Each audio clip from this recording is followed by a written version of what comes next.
स्वयं रूपा ददामह्यं ददाति स्वपदान्तिकम् वन्देऽहं श्रीगुरो श्रीयुतापदकमलं श्रीगुरून् वैष्णवांश्च श्रीरूपं साग्रजातां सहगणा रघुनाथान्वितां तं सजीवं साद्वैतं सावधूतं परिजनसहितं कृष्णचैतन्यदेवं श्रीराधा कृष्णपादान् ललिता श्रीविशाखान्वितांश्च हे कृष्णा करुणा सिन्धो दीनबन्धो जगत्पते गोपेश गोपिकान्त राधाकान्त नमोऽस्तुते तप्तकाञ्चन गौराङ्गी राधे वृन्दावनेश्वरी वृषभानुसुते देवी प्रणमामि हरिप्रिये वाञ्छाकल्पतरुभ्यश्च कृपासिन्धुभ्यैव च पतितानां पावनेभ्यो वैष्णवेभ्यो नमो नमः नमो विष्णुपादाय कृष्णप्रेष्ठाय भूतले श्रीमते भक्तिवेदान्त स्वामिनिधि नामिने नमस्ते सरस्वते देवे गौरवाणी प्रचारिणे निर्विशेष शून्यवादी पाश्चात्यदेशधारिणे जय श्री कृष्ण चैतन्य प्रभु नित्यानंद श्री अद्वैत गदाधर श्रीवासादि गौर भक्तवृंद हरे कृष्णा कृष्णा कृष्णा हरे हरे हरे राम राम राम हरे हरे। हरे कृष्ण। तिरुवनंतपुरम धाम की जय। सो नरसिंह आरतीमध्ये आपण गातो इतो नरसिंह परतो नरसिंह येतो येतो यामी ततो नरसिंह। श्री नरसिंह इथे आहेत, श्री नरसिंह तिथे आहेत, मी जिथे जिथे जातो तिथे श्री नरसिंह आहेत। आपण पूर्व तटावर असू दे की आपण पश्चिम तटावर असू दे, पण श्रीकृष्ण सर्वीकडे आहे। रामेश्वरम हे पूर्व तटावर होतं, इथून आपण इतका लांब प्रवास करून आता पश्चिम तटावर आलोय, पण इथे पण विष्णूंचं मंदिर आहे। तर दिस नेटवर्क इज नेव्हर लॉस्ट, हा सगळीकडे नेटवर्क आहे। अगदी जंगलातही तुम्हाला हा नेटवर्क सापडेल। हा जो पूर्ण भाग आहे पश्चिम भारताचा, मुंबई पासून कोकण सुरू होतात थोडं खालून आणि मग इथे केरळ पर्यंत, या सर्व भागाला परशुराम क्षेत्र म्हणतात। परशुराम क्षेत्र का म्हणतात? परशुराम जींनी, आपण त्याची कथा बघूया, पण सर्व काही दान दिलं त्यांनी। आपण परशुरामजींबद्दल ऐकलंय की कसे 21 वेळा त्यांनी सर्व क्षत्रियांचा संहार केला आणि मग सर्व पृथ्वी ही त्यांची होती, पण त्यांनी पूर्वीकडे जी जमीन होती ती दान दिली, पश्चिमेकडे त्यांची जी जमीन होती ती दान दिली, उत्तरेकडे दान दिली, दक्षिणेकडे दान दिली। शेवटी त्यांना स्वतःला तपस्या करण्यासाठी जमीनच नव्हती, तेव्हा काय करायचं? तेव्हा त्यांच्या हातात जो परशु होता तो त्यांनी समुद्रात फेकला आणि समुद्रामध्ये तो परशु जिथे जाऊन बसला तिथपर्यंत समुद्राने, कारण मागच्या वेळेस एकदा मोठी चूक केली होती, तो परशु जेव्हा आला तेव्हा समुद्र मागे गेला आणि हा जो पूर्ण किनारा पट्टा आहे पश्चिम भारताचा तो समुद्र खाली होता, पण समुद्र मागे गेल्यामुळे तो प्रकट झाला आणि म्हणून या पूर्ण क्षेत्राला परशुराम क्षेत्र म्हणतात। तर चिपळूण नावाची जागा आहे महाराष्ट्रामध्ये, तिथे मोठं परशुरामजींचं मंदिर आहे आणि या पूर्ण क्षेत्रामध्ये उडुपीला जर आपण गेलो तर उडुपीच्या जवळ पण परशुरामजींचं मोठं मंदिर आहे।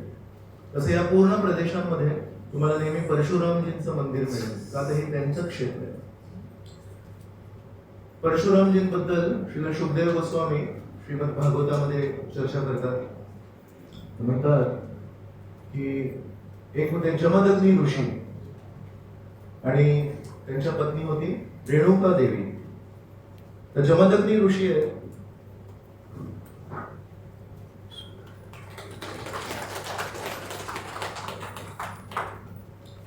जमदग्नी ऋषी प्रसिद्ध आहेत की खूप रागीट आहेत.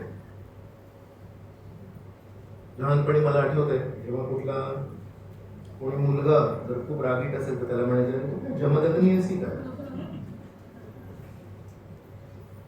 हे जमदग्नी ऋषी तपस्या करायचे आणि त्यांच्याकडे कामधेनू गाय होती. कामधेनू गाय म्हणजे सर्व इच्छा पूर्ण करू शकते. पण ऋषी मुनी त्या कामधेनू गायीला काय मागणार आहेत? त्यांना आशीर्वाद मागतात आणि सगळ्यात महत्वाचं म्हणजे त्याचं जे दूध असतं त्याच्यापासून तूप बनवणार आणि त्या तुपाला यज्ञामध्ये अर्पण करतात आणि परमेश्वराला प्रसन्न करतात.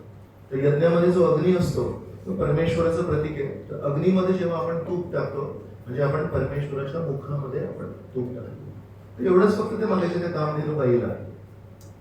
तर एकदा त्यावेळेस एक राजा होते, त्यांचं नाव होतं कार्तवीर्य अर्जुन. तर हे कार्तवीर्य अर्जुन आहेत, यांना लक्षात आलं की जमदग्नी ऋषींकडे कामधेनू गाय आहे.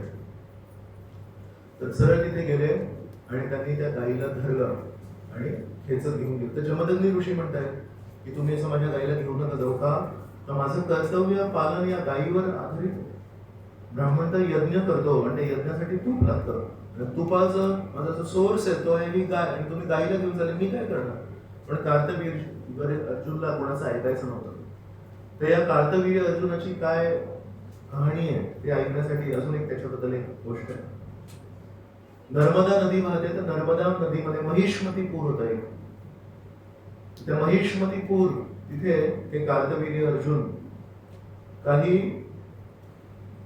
महिलांसोबत नदीमध्ये मौज मजा करत होते, स्नान करत होते किंवा जे काही करत होते. तर त्या महिलांना स्वतःचं शक्ती प्रदर्शन करण्यासाठी की मी किती स्ट्रॉंग आहे, त्यांनी आपले हात असे केले आणि नर्मदा नदीचा प्रवाह थांबला. एवढी शक्ती आहे कार्तवीर्य अर्जुनाकडे. आणि तो जो नदीचा प्रवाह थांबला त्याच्यामुळे ती नदीचं जे पाणी आहे ते मागे असं वाढत गेलं. तर मागे एका ठिकाणी रावण तिथे पूजा करत होता शिवलिंगाची. जेव्हा नर्मदा नदी गंगाचा जो संबंध आहे तो विष्णूंशी आहे, यमुनेचा संबंध विष्णूंशी आणि नर्मदा नदीचा संबंध शंकराशी. तर म्हणून तिथे नर्मदे नदीच्या काठी रावण पूजा करत होता शिवलिंगाची आणि याने जेव्हा हात पाठी केले तेव्हा ती नदी अशी पूर्ण मागे थांबली बांधासारखी आणि तिथे पूर आला. तर रावणाच्या पूजेमध्ये विघ्न आला. तर रावणाला ते पटलं नाही. तर रावण विचार करायला कुठून आलं हे पाणी. तर पुढे गेले तिथे कार्तवीर्य अर्जुनाने फक्त शक्ती प्रदर्शन करण्यासाठी जे हात थांबवले होते तर रावणाने त्याच्यावर हल्ला केला. तर या कार्तवीर्य अर्जुनाने काहीही ते हात न हलवता रावणाला आपलं असं इथं धरलं आणि रावणाला असं धरून ठेवलं. रावणाने शेवटी माफी मागितली आणि सोडलं. तर हा कार्तवीर्य अर्जुन, त्याच्यामध्ये किती शक्ती असेल आणि जर अशी शक्ती असेल तर त्याच्यामध्ये किती गर्व असेल. तर तो कार्तवीर्य अर्जुन जमदग्नी ऋषींची गाय घेऊन चाललाय आणि जमदग्नी ऋषी त्याला फक्त म्हणतायत की मी माझं राहणं जिवंत कसं राहून माझं कर्तव्य कसं तू बंद करून पाडतोस. त्याने काय ऐकलं नाही. मग संध्याकाळी राम, याचं नाव होतं राम. तर 3 राम आहेत. एक आहे दशरथ पुत्र राम, एक आहे वसुदेव पुत्र राम ज्याला आपण बल राम म्हणतो आणि एक आहेत हे राम जमदग्नी पुत्र राम. तर त्या दिवशी आपण जे भजन गायलं दशविध रूप त्याच्यामध्ये होतं भृगुपती रूप.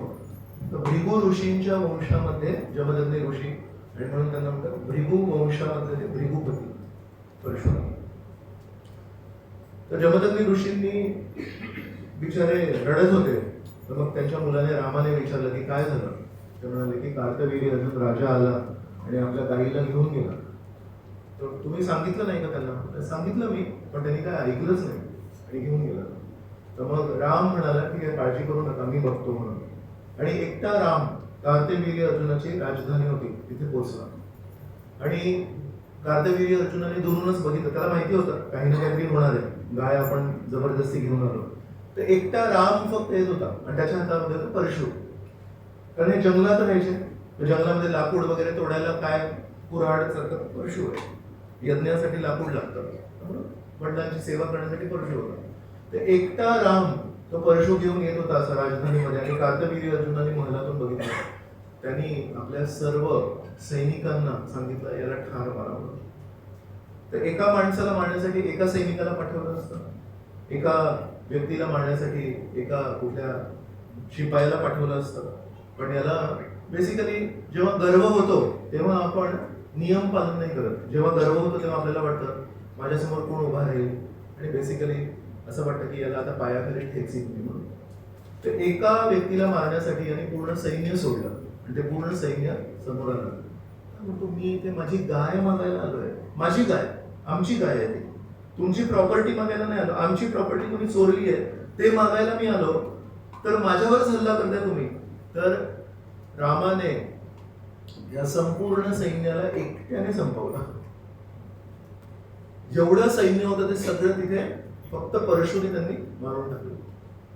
तर तिथे शुकदेव गोस्वामी लिहितात की हे जे राम होते हे मनाच्या वेगाने परशु चालवायचे, आणि जेव्हा थकायचे तेव्हा वायूच्या वेगाने परशु चालवायचे. तर अशा प्रकारे ते पूर्ण सैन्य समाप्त झालं, आणि त्यांनी ती जी गाय होती ती परत घेऊन आली. मग आता कार्तवीर्य अर्जुन म्हणाला हे असं चालणार नाही आपल्याला, माझा अहंकार कमी झाला याच्यामध्ये. त्याला गायीचं काय पाहिजे, त्याला काम देणं पाहिजे, त्याला इच्छा पूर्ण करायसाठी भरपूर अजून रिसोर्सेस होते. पण तो म्हणाला मला तीच गाय पाहिजे. का? माझ्या तोंडातून जर एकदा शब्द निघाला तर तो परत नाही जाऊ शकत. मी जे बोललो ते वेदवाक्य. तर मग आता गाय परत गेली जमदग्नी ऋषींकडे. दुसऱ्या दिवशी यांनी काय केलं, परत राम जेव्हा दिवसा नाहीये तिथे तेव्हा पुन्हा आपल्या मुलांना पाठवलं. त्याने सैन्य तर समाप्त झालं पण मुलांना पाठवलं. मुलं आले आणि जमदग्नी ऋषी यज्ञ करत होते. यज्ञ त्या आसनावर बसले होते. त्या बसल्या बसल्या त्यांचं शिर उडवलं त्यांनी मुलांनी. आणि रेणुका त्यांची पत्नी होती ती जोरात ओरडली, राम राम, बघ काय झालं, राम राम. परशुराम होते आतमध्ये जंगलामध्ये, त्यांना तिथे आवाज आला. तर धावत पळत तिथे आले आणि बघितलं की माझ्या वडिलांना मारून टाकलं. आणि काय कारण आहे त्याचं, की माझीच गाय ते लोक पळवून घेऊन गेले होते आणि ती मी घेऊन आलो तर माझ्याशी युद्ध नाही करू शकत, कारण माझं वीर्य माझं बघितलं होतं. तर माझ्या वडिलांना यज्ञ करता करता मारलं. मग परशुराम म्हणाले तुम्ही. मग तेव्हा जेव्हा गेले तेव्हा त्यांच्या मुलांना पण मारलं, कार्तवीर्य अर्जुनला पण मारलं, आणि पुन्हा ते गाय घेऊन आले. मग कार्तवीर्य अर्जुनाचे काही मित्र होते, त्यांना वाटलं की आमच्या मित्राला मारलं, तर त्यांनी अटॅक केला. असं करत करत याची काही इच्छा नव्हती पण युद्धामध्ये हा खेचला गेला. पण एकट्या परशुरामाने त्या सगळ्या कार्तवीर्य अर्जुनाच्या मित्रांना पण मारून टाकलं. तेव्हा त्यांना लक्षात आलं की जे क्षत्रिय आहेत, ऍक्च्युली क्षत्रिय या शब्दाचा अर्थ काय, क्षत त्रायते इति क्षत्रिय. क्षत म्हणजे आपल्याला जेव्हा कोणी काही जखम पोचवतो त्याला म्हणतात क्षत. तर विनाकारण कोणीतरी आपल्याला जखम देतोय तर त्याच्यापासून जर कोणी आपल्याला सुटका करत असेल तर त्याला म्हणतात क्षत त्रायते इति क्षत्रिय.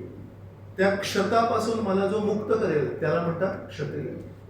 तर क्षत्रियाचा धर्म काय आहे की जेव्हा कोणी गुन्हेगार असेल, कोणी गुंड असेल, तो त्रास देत असेल तर त्याच्यापासून साधारण व्यक्तीला त्याच्यापासून संरक्षण द्यायला पाहिजे. पण जर शक्ती असेल आणि त्या शक्तीला जर दिशा नसेल तर साधारणपणे ती शोषक शक्ती होते. आपल्या सर्वांच्या घरी सिलेंडर असतो आणि त्या सिलेंडरमध्ये खूप शक्ती आहे, एनर्जी आहे खूप. तर कधी कधी त्याचा जो समोरचा तो रेग्युलेटर असतो, तर रेग्युलेटर जर खराब असेल आणि त्याच्यातून जर गॅस लीक झाला तर मग स्फोट होतो. तर बेसिकली रेग्युलेटर म्हणजे काय, तो त्याला नियोजन करतो की किती प्रमाणामध्ये तो गॅस बाहेर यायला पाहिजे, आणि त्या प्रमाणापेक्षा जर गॅस बाहेर आला तर मग नाश होतो किंवा स्फोट होतो. आणि जर रेग्युलेटर असेल तर त्या रेग्युलेटरमधून सीमित प्रमाणामध्ये गॅस येणार, तो बर्नरमध्ये जाणार. बर्नरमध्ये आपण त्याच्यापासून चांगला लाभ करू शकतो, आपण स्वयंपाक करू शकतो, ऍक्च्युली आपलं पोषण होऊ शकतं, आपण जिवंत राहू शकतो. तर जिवंत राहण्यासाठी पण तोच गॅस आहे पण योग्य प्रमाणात. आणि जर तोच गॅस अमर्यादित प्रमाणात जर बाहेर पडला तर तो त्या व्यक्तीला नाश करून टाकेल, समाप्त करून टाकेल. तसंच आपल्या सर्वांकडे काही काही शक्ती आहेत, आपल्या सर्वांकडे काही काही बुद्धी आहेत, आपल्या सर्वांकडे काही काही कला आहेत. त्याला जर आपण कंट्रोल करून ठेवलं आणि त्याला काय दिशा द्यायची, योग्य दिशा द्यायची की लोकांचं भलं होईल त्या कलेने, लोकांना कधी त्रास नाही होईल त्या कौशल्याने. जर आपण आपल्या जीवनामध्ये आपल्या कलांना आणि कौशल्यांना योग्य वळण नाही दिलं, मग ते गॅस सारखे इथून तिथून बाहेर येतात. आणि इथून तिथून बाहेर आला तर मग एकतर पहिली गोष्ट म्हणजे ज्याचा तो गॅस आहे, ज्याचा तो सिलेंडर आहे, तो आधी मरतो त्या स्फोटामध्ये आणि मग आजूबाजूचे लोक पण मरतात. म्हणून जेव्हा आपल्याला आपल्या शक्तीचा, कलांचा, कौशल्यांचा जेव्हा गर्व होतो तर सगळ्यात पहिले माणूस कोण फसतो, तो फसतो आणि मग आजूबाजूचे लोक आहेत ते पण फसतात. तर असं परशुरामाला लक्षात आलं की क्षत्रियांचं कर्तव्य आहे लोकांना गुंडांपासून वाचवणे. पण आता जेव्हा रक्षक, जेव्हा भक्षक बनतो तेव्हा मग त्यांचंच मारहाण करायला पाहिजे. म्हणून या वृत्तीने लोकांच्या कल्याणासाठी परशुरामाने 21 वेळा या पृथ्वीवर जेवढे अहंकारी क्षत्रिय होते त्या सगळ्यांना त्यांनी थांबवलं. आणि मग परशुरामाचं नाव असं झालंय की खूप बिभत्स आहे. बिभत्स नाही, ऍक्च्युली त्यांना त्याच्यामध्ये खेचल्या गेले ते. तशा प्रकारे हे परशुरामजी आहेत आणि या पूर्ण क्षेत्राला परशुराम क्षेत्र म्हणतात. आपण आज जिथे बसलोय ते आहे अनंत पद्मनाभ स्वामी मंदिराशी संबंधित हा जो क्षेत्र आहे. तर मल्याळम भाषेमध्ये आणि तमिळ भाषेमध्ये तिरू हा शब्द म्हणजे काही शुभ असेल, काही महत्वाचं असेल, काही श्रेष्ठ असेल तर त्याला नाव देतात तिरू. जसं तिरुपती, तिरुमला, तसं हे तिरू इथे अनंत राहतात. आणि पद्मनाभ, तर नाभीतून जेव्हा कमळाचं फूल निघतो तर त्याला म्हणतात पद्मनाभ. आणि त्यांच्या पाठीमागे आहेत अनंत देव, शेषनाग. तर म्हणून शेषनागावर पद्मनाभ आहेत म्हणून या जागेचं नाव अनंत पद्मनाभ. आणि अनंत आणि पद्मनाभ जिथे राहतात त्याचं नाव आहे तिरू शुभ अनंतपुरम. ते इंग्रजांनी बऱ्याच गोष्टी त्यांना नीट बोलता येत नव्हत्या, मग तिरुअनंतपुरमला तिरुअनंतपुरम त्रिवेंद्रम करून टाकलं. तिरुअनंतपुरमला त्रिवेंद्रम, पण ऍक्च्युली याच्या जागेचं नाव आहे तिरुअनंतपुरम.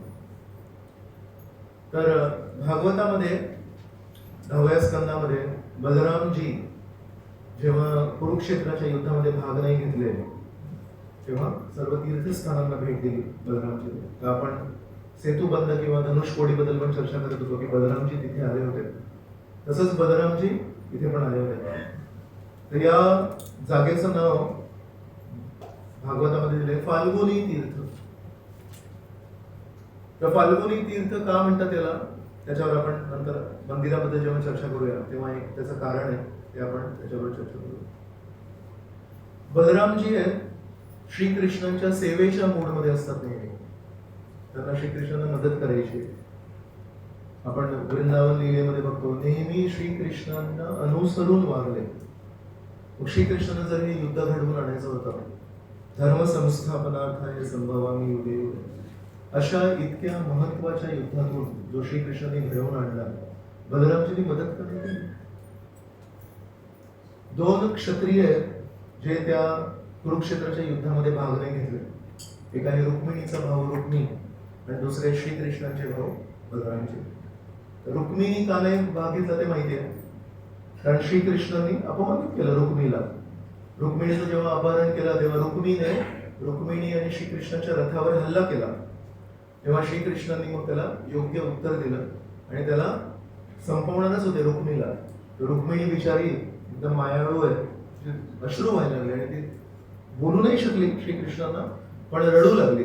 तर तेवढ्यात त्यांचं भाग्य की तिथे लगेच बलराम आले मागून आणि बलरामांनी श्रीकृष्णांना सांगितलं आत्ता तू यांच्याशी लग्न करणार आहेस, अजून लग्न झालं नाहीये तुझं आणि ही तुझी प्रेयसी आहे आणि हिने तुला पत्र लिहिलं आणि तिच्याच भावाला तिच्याच समोर तू कसं काय मारू शकतोस म्हणून. असं त्यांना रुक्मीचा जीव त्यांनी वाचवला बलरामजींना. तर रुक्मीला खूप महान भयंकर राग होता श्रीकृष्णावर आणि म्हणून त्यांनी भाग नाही घेतला महाभारताच्या युद्धामध्ये. आणि बलरामजींनी का नाही भाग घेतला, कारण बलरामजींचे एक शिष्य आहेत दुर्योधन. तर दुर्योधनला गदा कशी चालवायची ती कला बलरामजीने शिकवली. आणि म्हणून भीम सारखे श्रेष्ठ योद्धे आहेत, पण भीमाला आपण टक्कर देणारे दुर्योधन झाले का, तर त्याच्यावर बलरामजींचे आशीर्वाद आहेत म्हणून. तर भीमाच्या हातामध्ये शक्ती आहे, पण भीमाच्या आकारामुळे त्याला स्पीड नाही, ते फास्ट नाही आहे तेवढं. आणि दुर्योधनच्या हातामध्ये तेवढी शक्ती नव्हती, पण दुर्योधन खूप फास्ट होते. तर म्हणून त्यांच्या दोघांमध्ये, दुर्योधन आणि भीमामध्ये जेव्हा युद्ध झालं, एकीकडून शक्ती आहे पण स्पीड नाही आहे, आणि यांच्याकडे स्पीड आहे पण शक्ती नाही आहे, म्हणून काही युद्ध आहे ते खूप लांबलं. आणि मग आपण ऐकलंय श्रीकृष्णाने त्याला कसं थांबवलं.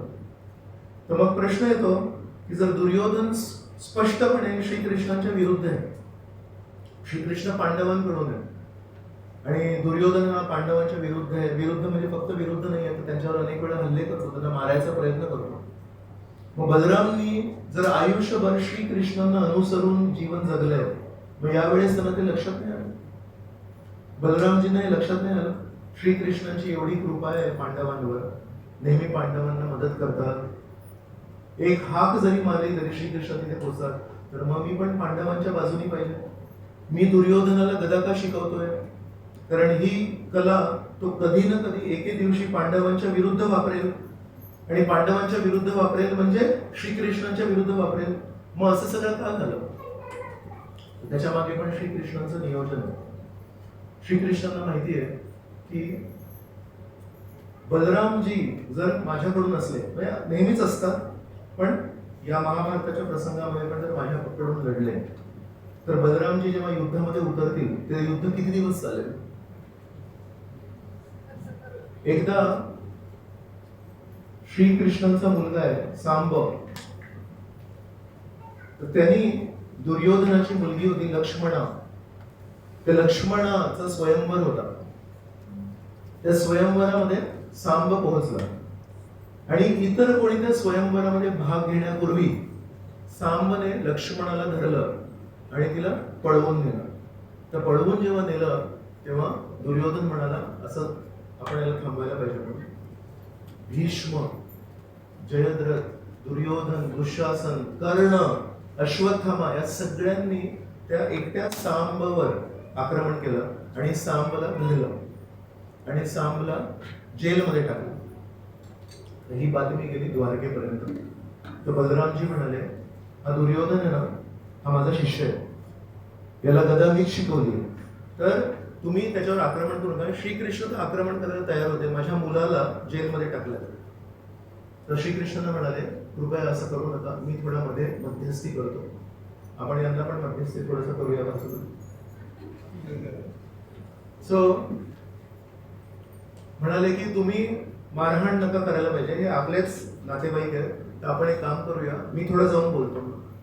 तर बलरामजी आपुलकीच्या भावनेने मध्यस्थी करण्यासाठी, जे तापलेलं वातावरण होतं त्याच्यामध्ये एअर कंडिशनर लावण्यासाठी एकटे श्रीकृष्णांना थांबवून हस्तिनापूरला गेले.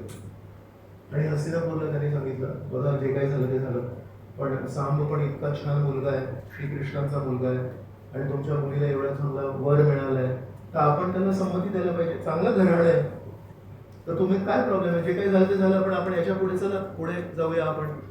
तर तेव्हा दुर्योधनाकडून एक वाक्य बोललं गेलं. दुर्योधन म्हणाला ऍक्च्युली ज्यांनी पायाच्या खाली धुळीसारखं राहायला पाहिजे त्यांना आज डोक्यावर बसायची इच्छा झाली, आणि तुम्ही कुठले राजे आहात, तुम्ही तर गाई गवळी आहात, आम्ही मूळ क्षत्रिय आहात. तर या भागाचे, भारतवर्षाचे मूळ राजे कोण, कुरुवंशी, आणि तुम्ही यादव कुठे, ते छोटंसं तुमचं द्वारका एक छोटंसं भाग आहे, तुम्ही पूर्ण भारतवर्षाचे राजे आहात का नाही, तर तुमची नजर वरपर्यंत गेली कशी. तर बलरामजी ऐकत होते. बलरामजी म्हणाले ठीक आहे ऐकू पुढे काय म्हणतोय. ऍक्च्युली त्यांची इच्छा होती की हा माझा शिष्य आहे, थोडंसं माझं ऐकेल म्हणून. बोलत बोलत बोलत बोलत दुर्योधनाला, मग कसं आहे एकदा बोलायला आपल्याला भान नाही राहिलं आणि पहिलं वाक्य बोलल्यानंतर कोणी आपल्याला थांबवलं नाही तर दुसरं वाक्य त्याच्यावरचं असतं, तिथे पण कोणी थांबवलंय तर मग तिसरं वाक्य त्याच्यावरचं असतं. तर शेवटी बोलत बोलत ते श्रीकृष्णांपर्यंत पोहोचले आणि म्हणाले श्रीकृष्ण आहेत तरी कोण, श्रीकृष्णांची काय किंमत आहे. तर तेव्हा बलरामजी म्हणाले आता थोडंसं आपल्याला पॉज करायला पाहिजे. बलरामजी म्हणाले आतापर्यंत तू जे बोललास त्याला मी सिरियसली नाही घेतलं, पण तू श्रीकृष्णांबद्दल नाही बोलायला पाहिजे. मग तेव्हा त्याने सांगितलं, तुम्हाला सर्वांना एकच शिक्षा आहे, मरण, तुझा मृत्यू व्हायला पाहिजे. मग तेव्हा त्यांनी नांगर असतं त्यांच्याकडे, हलधर, तर नांगर घेतला, जमिनीत टाकला, बाहेर गेले महलाच्या आणि जमिनीत नांगर टाकला आणि ते नांगर असं खेचलं त्यांनी. तर जेव्हा खेचलं तेव्हा ते हस्तिनापूर जो पूर्ण असं गाव आहे किंवा पूर्ण शहर आहे, त्याची जी काही बाउंड्री होती तिथून ते जमिनीपासून तुटलं ते पूर्ण शहर. त्या शहरामध्ये त्याला हस्तिनापूर का म्हणतात, कारण तिथे खूप खूप हत्ती होते. संस्कृत भाषेमध्ये हत्तीला हस्ती म्हणतात. आपण गीतेमध्ये ऐकतो श्रीकृष्ण म्हणतात, पंडिता समदर्शिना शुनी चैव शोभाकेच्या पंडिता समदर्शिना, त्याच्यामध्ये हस्ती येतात. हस्ती म्हणजे की हत्ती. ते इतके हत्ती आहेत हस्तिनापूरमध्ये की त्याचं नाव आहे हस्तिनापूर. तर या सर्व हत्तींसह, या सर्व महलांसह बलरामजींनी फक्त असं खेचलं त्याला, ते पूर्ण शहर जमिनीपासून तुटलं आणि असं खेचत खेचत गंगा नदी वाहत होती. त्या गंगे नदीमध्ये बुडवणार होते त्या शहराला. तर जेव्हा ते पूर्ण शहर असं हलायला लागलं बलरामजींमुळे, तेव्हा हे सर्व क्षत्रिय, विशेष दुर्योधन, त्या ठिकाणी म्हणाले, माफ करा, आमच्याकडून चूक झाली म्हणून. व तेव्हा कुठे बलरामजींचा राग शांत झाला. तर बलरामजींकडे अमाप शक्ती. हे बलरामजी जर महाभारताच्या युद्धामध्ये जर प्रवेश केले असते आणि त्यांच्या नॉर्मल मूड अनुसार कोणाकडून लढले असते, पांडवांकडून, श्रीकृष्णाच्या बाजूने, मग ते युद्ध किती दिवस चाललं असतं. ज्यांनी नांगराने पूर्ण शहर खेचलं, लोकांसह, हत्तींसह, महलांसह, कदाचित एक दिवस पण चाललं ते युद्ध. आणि त्याचे हिरो कोण झाले असते, बलरामजी झाले असते.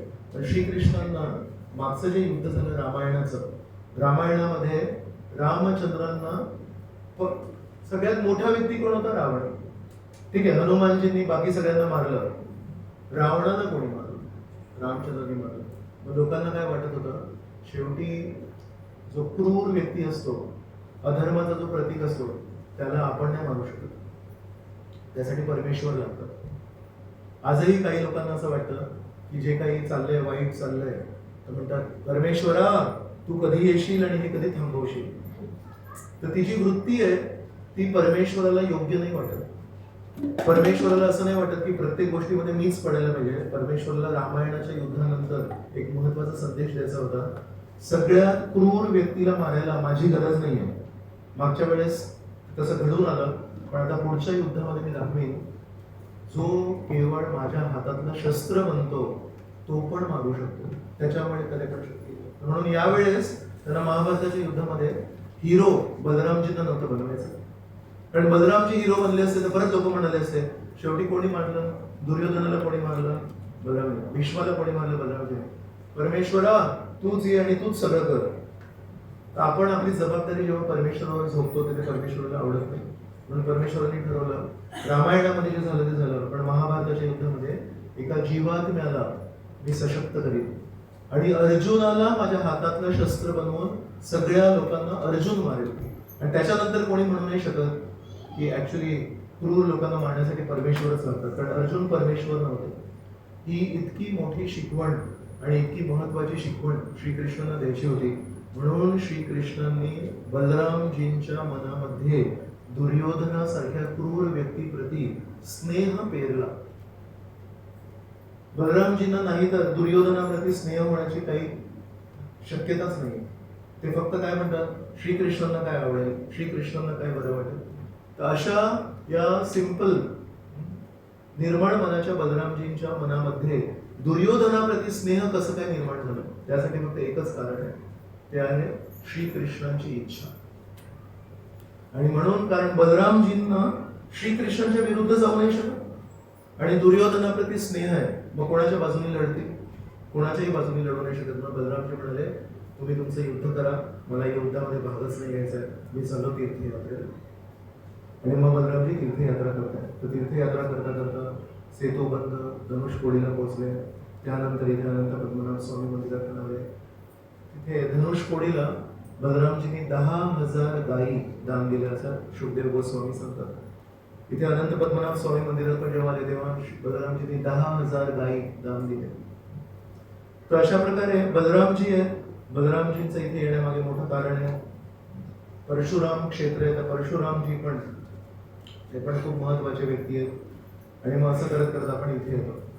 आपण रामेश्वरमला जेव्हा होतो तेव्हा श्री चैतन्य महाप्रभूच्या दक्षिण भारत यात्रेबद्दल चर्चा करत होतो. तर महाप्रभू रामेश्वरम पर्यंत पोहोचले, आधी धनुषकोडीला गेले, 22 कुंडांमध्ये स्नान केलं, रामेश्वरम मंदिरात गेले. मंदिरामध्ये त्यांनी कूर्म पुराणाची ती गोष्ट ऐकली, माया सीताची. आणि माया सीताची गोष्ट ऐकून त्यांनी कूर्म पुराण तो जो भाग होता तो लिहून घेतला, आणि जो नंतर लिहिलेला भाग होता तो तिथे ठेवला. आणि मूळ जो जुना कूर्म पुराण होता ते घेऊन महाप्रभू कुठे गेले? परत मदुराईला गेले. तर जे जे लोक ट्रेननी आले त्यांचं एक खूप मोठं सौभाग्य आहे. आपण मदुराईहूनच श्री चैतन्य महाप्रभू पण मदुराईला रामदास विप्रला भेटले आणि मग रामेश्वरमला आले आणि रामेश्वरम वरून कूर्म पुराण घेऊन परत मदुराईला गेले. तर काल ट्रेन मधून जे लोकांना सगळे हरी बोल 5-6 लोकांना ते सौभाग्य नाही भेटलं. No problem. काही लोक कारणी आले, रात्री लवकर पोहोचले. तर महाप्रभू पण मग पुन्हा एकदा मदुराईला गेले आणि मग मदुराईहून कन्याकुमारीला पोहोचले आणि कन्याकुमारीहून अनंत पद्मनाभ वर्कला, आधी अनंत पद्मनाभ, आधी तिरुवट्टारला गेले. आपण उद्या जाणार आहोत आदि केशव मंदिर, आणि आदि केशव मंदिर वरून अनंत पद्मनाभ स्वामी मंदिरात आले आणि अनंत पद्मनाभ स्वामी मंदिरातून मग कन्याकुमारीला वर्कला जनार्दन स्वामी मंदिर आहे. तर आपण या 3 दिवसांमध्ये 3 महत्वाच्या ठिकाणी जाणार आहोत. एक आहे आपलं आजचं मंदिर अनंत पद्मनाभ स्वामी मंदिर, त्याच्यानंतर उद्या आपण जाणार आहोत आदि केशव मंदिर. तर आदि केशव मंदिर आणि हे मंदिर हे श्री वैष्णवांच्या दृष्टीने, श्री वैष्णव जे आहेत, श्री वैष्णव म्हणजे आपला ब्रह्म संप्रदाय, ब्रह्मदेवांचा संप्रदाय, जसं लक्ष्मी देवींपासून पण एक संप्रदाय आहे, तर त्याला म्हणतात श्री संप्रदाय. तर श्री संप्रदायामध्ये 108 महत्वाचे मंदिर आहेत, तर त्याला म्हणतात दिव्य देशम. तर त्याच्यातले 107 पृथ्वीवर आहेत आणि 108 जे आहे ते वैकुंठ. तर त्यामध्ये अनंत पद्मनाभ स्वामी मंदिर एक महत्वाचं दिव्य देशम आहे. आदि केशव मंदिर आहे ते एक महत्वाचं दिव्य देशम आहे. आज आपण अनंत पद्मनाभ स्वामी, उद्या आदि केशव स्वामी, आणि उद्यानंतर संध्याकाळी आपण कन्याकुमारीला पण जाणार आहोत. आणि मग परवाच्या दिवशी आपण जाणार आहोत जनार्दन स्वामी मंदिर. तर तिथे पण श्री चैतन्य महाप्रभू गेले होते. महाप्रभू इथे जेव्हा आले तेव्हा कृष्णदास कविराज गोस्वामी म्हणतात 2 ते 3 दिवस श्री चैतन्य महाप्रभूने इथे अनंत पद्मनाभ स्वामी मंदिरामध्ये नाम संकीर्तन केलं. आणि इथले सगळे स्थानिक लोक आश्चर्यचकित झाले की हे कोण व्यक्ती आहेत आणि इतकं नाम संकीर्तन कसे काय करतात. त्यानंतर जनार्दन स्वामी मंदिरात गेले आणि जनार्दन स्वामी मंदिरामध्ये पण 2 दिवस श्री चैतन्य महाप्रभूंनी भगवंतांसमोर प्रेमावेशे, प्रेमाने नाम संकीर्तन केले. आणि मग नंतर श्री चैतन्य महाप्रभू पुढे गेले. तर मदुराईला गेले पुन्हा सेकंड टाइम, आणि कन्याकुमारीला गेले. आणि कन्याकुमारी आणि आदि केशव मंदिराच्या मध्ये एक घटना घडली. तर श्री चैतन्य महाप्रभूंच्या सोबत एक व्यक्ती होते, त्याचं नाव होतं कालकृष्णदास. जेव्हा श्री चैतन्य महाप्रभू जगन्नाथपुरीहून दक्षिण भारत यात्रेसाठी निघाले तेव्हा म्हणाले की मला आता सोबत कोणी नाही पाहिजे. का बरं? तर म्हणतात मला तपस्या करायची असते आणि हे सगळे जे भक्त आहेत त्यांना माझ्या प्रती इतकं प्रेम आहे की म्हणतात की नाही, महाप्रभूंना तपस्या नाही करू द्यायची. म्हणून एक जगदानंद पंडित म्हणून त्यांचे खूप जवळचे भक्त आहेत, ते म्हणतात मला जमिनीवर झोपायचं आहे कारण मी संन्यासी आहे, मी बिछाण्यावर नाही झोपू शकत. पण हे जगदानंद पंडित माझ्यावर एवढं प्रेम करतात, ते म्हणतात की काही ना काहीतरी मी तुमच्यासाठी अरेंजमेंट करतो. आणि मागच्या वेळेस त्यांनी काय केलं, केळीचे झाडाचा जो बुंदा आहे त्याचे असे लेयर्स काढले आणि 2 लेयरच्या मध्ये कापूस ठेवला आणि अशी छोटीशी बारीकशी अशी गादी तयार केली मला, आणि म्हणाले की केळीच्या पानांवर किंवा केळीच्या त्या बुंद्या त्या मटेरियलवर झोपायला काय प्रॉब्लेम आहे, पण त्याच्या आतमध्ये मध्ये जो कापूस भरला होता ते सांगितलं. तर असं यांना बघवत नाही. कधी जगदानंद पंडित मला येऊन म्हणतात महाप्रभू थोडस तेल लावायला पाहिजे तुमच्या शरीराला, खूप वाळलंय तुमचं शरीर म्हणून. म्हणतात मी संन्यासी आहे, मी काय तेल लावणार. एक दिवशी जगदानंद पंडित माझ्यासाठी बंगालहून चंदनाचा सुगंध असलेल्या तेलाचे 4 मडके घेऊन आले की वर्षभर, कारण ओडिशामध्ये जगन्नाथपुरीला खूप गरमी असते, ते एक तेल पण होईल आणि थोडा गारवा पण लागेल. तर जेव्हा 4 माणसांना घेऊन 4 अशी मडकी पूर्ण तेलाची घेऊन आले तेव्हा श्री चैतन्य महाप्रभू म्हणतात एक काम करूया आपण, एका मसाज करणाऱ्या व्यक्तीला नोकरीवर पण घेऊया आणि तो रोज त्याचं तेच काम आहे की माझी मसाज करायची. बेसिकली उलट उत्तर दिलं जगन्नाथ पंडितांना. जगन्नाथ पंडितला इतका राग आला, बाहेर गेले आणि सांगितलं ते मडके फेका. त्याच्या दिवशी चैतन्य महाप्रभू म्हणाले एक काम करूया की म्हणजे त्याचा जो चेहरा पडला, त्यामुळे एक काम कर, हे ना जगन्नाथ मंदिरात दे आणि जगन्नाथ मंदिरात दिवे लावतात ना त्याच्यामध्ये ते तेल लावूया. जगन्नाथजींना कमीत कमी फायदा होईल. तुमच्यासाठी तेल आणलं जगन्नाथजींसाठी. ते इतके चिडले बाहेर जाऊन ते फेकत आहे. तेलाचे मडके महाग आणि 1 महिना असे डोक्यावर ठेवून हे महाग तेल आणलं होतं. ते सगळं जमिनीवर तेल सगळं जमीन गेलं. जगन्नाथ पंडित रुसून आपल्या कमऱ्यात गेले आणि म्हणाले मला कोणाशी बोलायचं नाही, मला जेवण पण नाही करायचंय, काही नाही करायचंय. मग कोणीतरी जाऊन श्री चैतन्य महाप्रभूंना सांगितलं ते जेवण पण बंद केलं त्याने. महाप्रभू बाहेर गेले, आतमध्ये होते जगन्नाथ. म्हणाले जगन्नाथ पंडित मी थोडं आंघोळीला चाललोय, आंघोळ केल्यानंतर मला खूप भूक लागते, तर तू स्वयंपाक वगैरे करून ठेव, मी जेवायला येतो म्हणून. गेले. जगन्नाथ पंडितांना एक सेवा मिळाली, चला स्वयंपाक तरी करता येतोय म्हणून. लगेच उठले, आंघोळ वगैरे स्नान वगैरे केला, छान स्वयंपाक केला. महाप्रभू आले आणि महाप्रभूने ते पॅचअप केलं प्रसाद खाऊन. पण बेसिकली या सगळ्या भक्तांना महाप्रभूंबद्दल इतकं प्रेम होतं की त्याची तपस्या बघवत नव्हती. अशी चैतन्य महाप्रभू जगन्नाथ पंडित असं करतात. आणि नित्यानंद प्रभू, मी संन्यासी आहे, संन्यासाकडे एक त्याची स्वतःची मालमत्ता असते, ते म्हणजे त्यांचा संन्यास दंडा. आणि मी बंगालहून जेव्हा जगन्नाथपुरीला येत होतो तेव्हा थोडे इथे पुरीच्या बाहेर एक नदी होती, तिथे मी यांना सांगितलं की थोडं मी भिक्षा मागून येतो, तुम्ही इथेच थांबा म्हणून. संन्यासीने भिक्षा मागायला पाहिजे, तुम्ही भिक्षा मागायला गेलो. माझा संन्यास दंडा, माझी प्रॉपर्टी होती ती, माझ्या गुरु महाराजांनी दिली होती ती, मी नित्यानंद प्रभूंना दिली, तुम्ही काळजी घ्या म्हणून. मी जेव्हा आलो तेव्हा बघितलं यांनी तो दंडा दिसलाच नाही मला. मग मी विचारलं दंडा कुठे, म्हणजे मी पण विचार करतोय दंडा कुठे गेला, मला पण माहिती नाही कुठे गेला दंडा. अरे असं करू नकोस, माझा संन्यास दंडा आहे तो. मग म्हणाले की कसं आहे की मी त्याचे 3 तुकडे केले आणि ते नदी टाकून दिले, वाहून केलं तुमचा दंड. मग म्हणाले की मला ना माहिती आहे की तुम्ही कोण आहात, तुम्ही संन्यासाचा वेश घेऊ नका, तर ते मला डोळ्यांना बघवत नाही, म्हणून मी तो दंडा फेकून दिला बघा. तशी चैतन्य महाप्रभूंना माहिती आहे की यांना किती प्रेम आहे. पण महाप्रभू म्हणतात असे हे भक्त लोक आहेत, मला यातील कोणीही नको.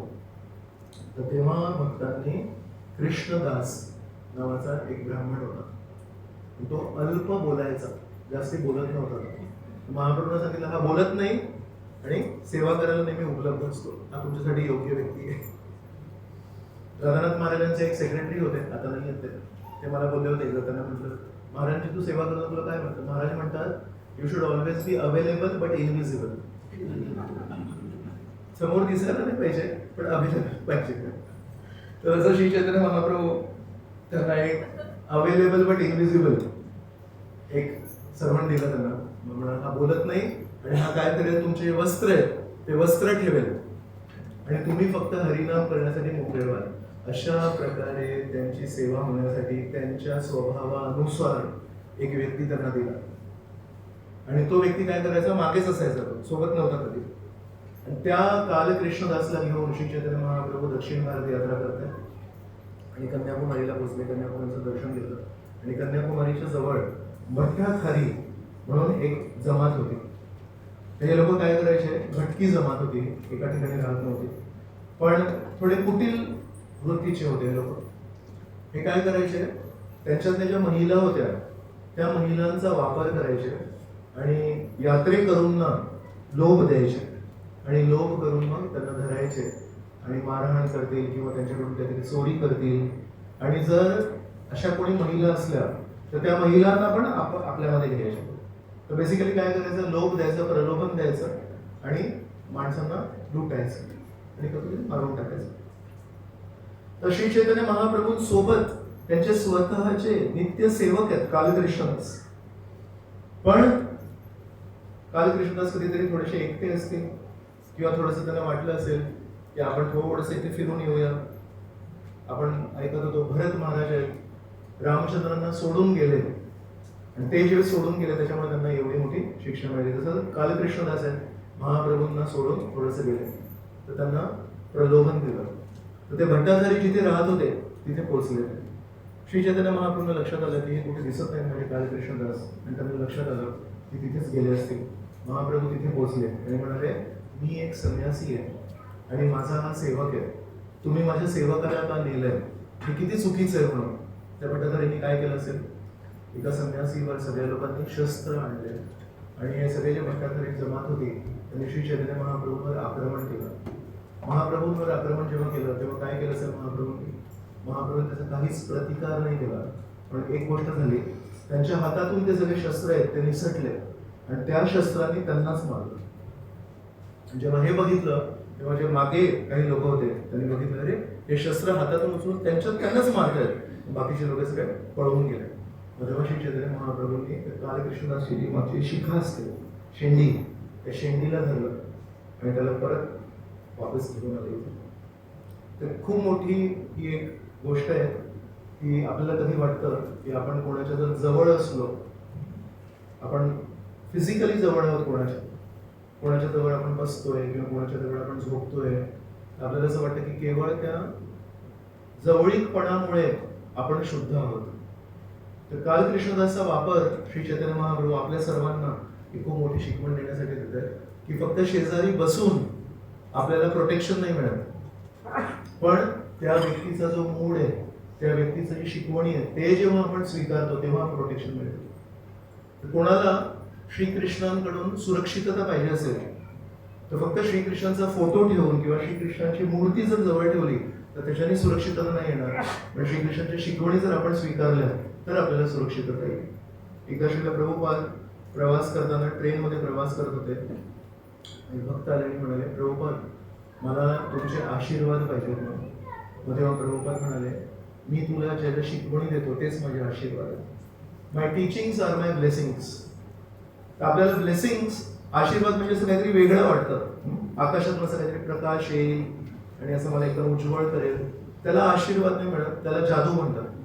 खरे आशीर्वाद कधी मिळतात, जेव्हा आपण एका व्यक्तीच्या स्वभावाला, त्याच्या इच्छांना अनुसरून जेव्हा जगतो तेव्हा आपल्याला आशीर्वाद मागायची पण गरज नाही आहे. ऍक्च्युली ते आशीर्वाद रस्ता शोधत शोधत आपल्यापर्यंत पोहोचतात. तर कालकृष्णदास आहेत, यांना स्पेसिफिकली निवडलं होतं. त्या सगळ्या भक्तांमधून सगळ्यात सुयोग्य व्यक्ती कोण आहेत, कालकृष्णदास. आणि तोच कालकृष्णदास श्री चैतन्य महाप्रभूंचा स्वतःचा पर्सनल सर्वंट असून प्रलोभनाला बळी पडला आणि श्री चैतन्य महाप्रभूंना त्याला वाचवून आणायला लागलं. ऍक्च्युली त्याला कशासाठी पाठवलं होतं, महाप्रभूंची सेवा करायसाठी पाठवलं होतं आणि श्री चैतन्य महाप्रभूंना त्याची सेवा करायला लागली. तर महाप्रभूंनी त्याला घेऊन आले, एका शब्दाने त्याला ओरडले नाही, एका शब्दाने त्याला काही बोलले नाही. पूर्ण दक्षिण भारत यात्रेमध्ये त्याला जवळ ठेवलं आणि नंतर जेव्हा जगन्नाथपुरीला पोहोचले तेव्हा श्री चैतन्य महाप्रभूंनी नित्यानंद प्रभू, मुकुंद या सगळ्यांना समोर बोलवलं आणि म्हणाले, तुम्ही याला दिलं होतं मला, हा माझी सेवा करायला आला होता, मला याची सेवा करायला लागली, याला तुम्ही घेऊन जा, मला याच्याशी काहीही संबंध नाही. मग नित्यानंद प्रभूंनी काय केलं, नित्यानंद प्रभू, मुकुंद, दामोदर पंडित हे सगळे एकत्र आले आणि म्हणाले, कधी कधी चुका होतात कोणा व्यक्तीकडून, तर आपण त्याला किती मोठं महत्व द्यायचं, आपण एक काम करूया, याला काहीतरी चांगली सेवा देऊया. श्री चैतन्य महाप्रभूंच्या जवळची सेवा नाही देऊया, पण श्री चैतन्य महाप्रभूंच्या लांब असलेली सेवा तर देऊ शकतो. मग त्यांनी युक्ती केली. काय युक्ती केली, 2 वर्ष श्री चैतन्य महाप्रभू दक्षिण भारत यात्रा करतात. तर तेव्हा बंगालचे जे भक्त होते त्यांना नेहमी विचारणं असायची, महाप्रभू परत आले का. त्यांची आई शशीमाता नेहमी विचारायची, महाप्रभू निमाई परत आले का. आता निमाई परत आले आणि सुखरूप आले. आपण जेव्हा यात्रेला निघतो, आपण ट्रेननी निघतो, बसनी, आपण छान AC बसनी प्रवास करतोय. पूर्वीचे यात्रा कशी असायचे, चालत पहिली गोष्ट, आणि कुठल्या रस्त्यावरून जायचे लोक, पायवाट, जंगलातून जायचे. तर अनेक वेळा डाकू असायचे आणि लोक बिझनेससाठी किती प्रवास करतील ते माहिती नाही, पण तीर्थयात्रेला नक्की जायचे सगळ्यांना. तर मग ऍक्च्युली तीर्थस्थानांना जायचे जे रस्ते होते तिथे सगळे जसे डाकू असायचे. जी मारहाण, चोरी व्हायची ती सगळी तीर्थस्थानांच्या रस्त्यांवरच व्हायची. मग कधी कधी असं व्हायचं की कोणी तीर्थयात्रेला चाललाय तर माहिती पण नाही की तो परत येईल की नाही. कदाचित ही यात्रा त्याची शेवटची असेल.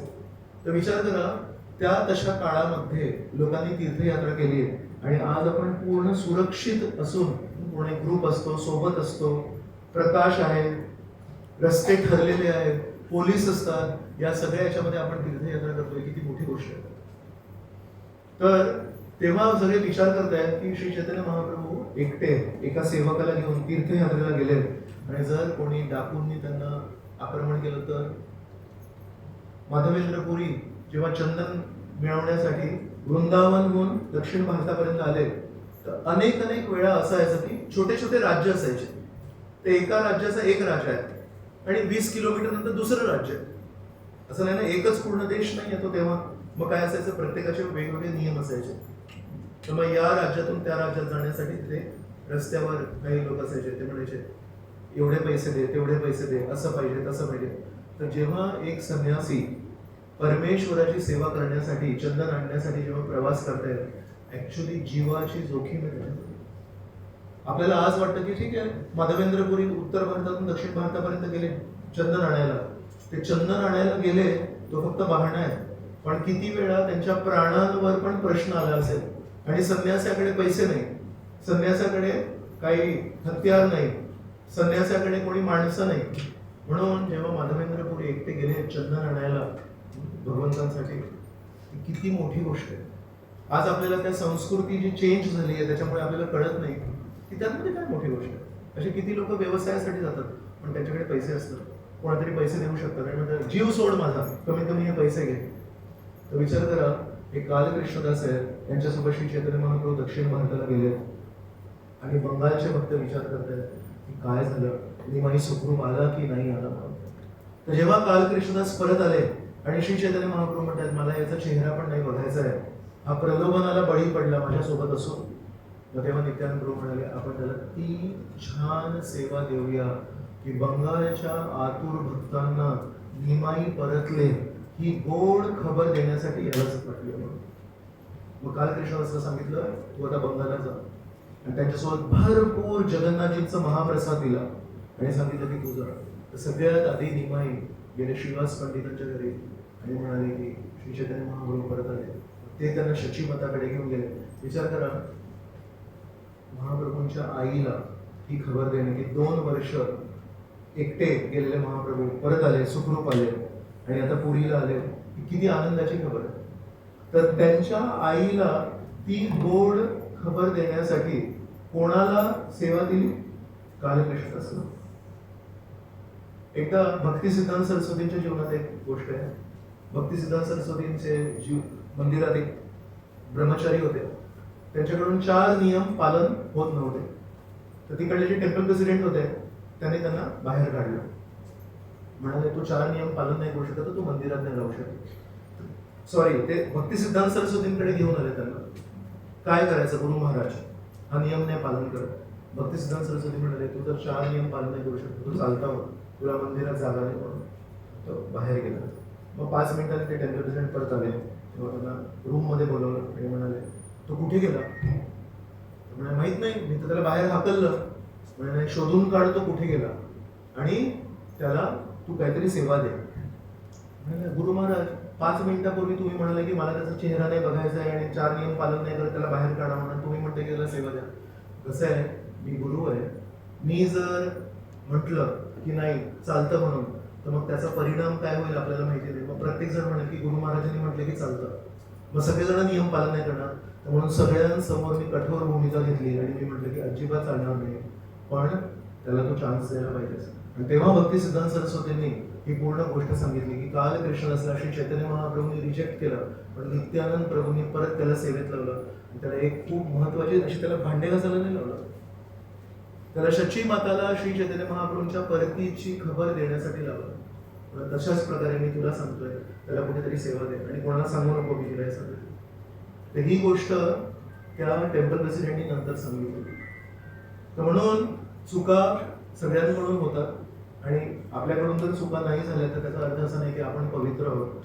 आपल्याकडून चुका नाही झाल्या का, तर आपल्या बाजूला संरक्षण आहे म्हणून. जर आपण चांगल्या वैष्णवांच्या कुंपणामध्ये जर राहिलो तर मग आपण नेहमी सेफ असतो. तर आपण किती पवित्र आहोत याला महत्व नाही, पण आपण किती पवित्र भक्तांचा संग करतोय आणि आपण किती पवित्र भक्तांच्या मध्ये राहतोय त्याला महत्व आहे. म्हणून कधीही आपल्याला असं वाटू नये मी काम, क्रोध, मोह, माया, मद, मत्सर याच्या पलीकडे गेल्या 2 वर्षांमध्ये माझ्याकडून असं काही चूक झाली नाहीये, आज होऊ शकते. म्हणून नेहमी आपण प्रार्थना करायला पाहिजे परमेश्वराला. एकदा एका शिष्याने प्रभुपादांना प्रश्न विचारला, प्रभुपाद, मनामध्ये जी काम वासना आहे ती जाऊ शकते का? तर प्रभुपाद म्हणाले इम्पॉसिबल. तर जेव्हापर्यंत काम वासना आहे तेव्हापर्यंतच ते हे शरीर आहे. जर काम वासना असेल तर शरीर कशासाठी पाहिजे होतं? तर म्हणाले इम्पॉसिबल. त्या भक्ताला खूप इच्छा होती. परत 2-3 दिवसांनी त्यांनी विचारलं, प्रभुपाद, काम वासना जाऊ शकते का? प्रभुपाद म्हणाले इम्पॉसिबल.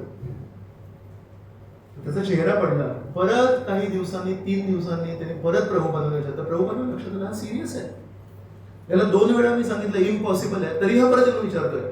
मग तेव्हा प्रभुपादांचा विचार केला. प्रभुपाद म्हणाले, गोविंद इच्छा. तुम्ही ऋषिकेश ऋषिक दमिया. भक्ती विनोद ठाकूर एका भजनामध्ये काय म्हणतात, गोपीनाथ या भजनामध्ये काय म्हणतात की तुम्ही ऋषिकेश आहात, तुम्ही आमच्या सर्व इंद्रियांचे ऍक्च्युअल नियंत्रण आहेत. ऋषिक ईश कोण आहेत? श्रीकृष्ण आहेत. तर ऋषिक ईश ऋषिक इंद्रियांना दमन करू शकतात, आपण नाही करू शकत. म्हणून आपल्या इंद्रियांवर, डोळ्यांवर जर नियंत्रण करायचं असेल तर सगळ्यात सोपा मार्ग काय? परमेश्वराशी संबंधित जे सुंदर दृश्य आहेत, प्रभुपादांच्या पुस्तकांमध्ये फोटो आहेत किंवा मूर्तींचे फोटो आहेत, त्यांचं दर्शन करायचं. कानांवर जर नियंत्रण करायचं असेल तर काय करायचं? परमेश्वराच्या कथेमध्ये त्याला मग्न करायचं. नाही तर इकडच्या तिकडच्या गोष्टी ऑलरेडी खूप सुश्राव्य असतात.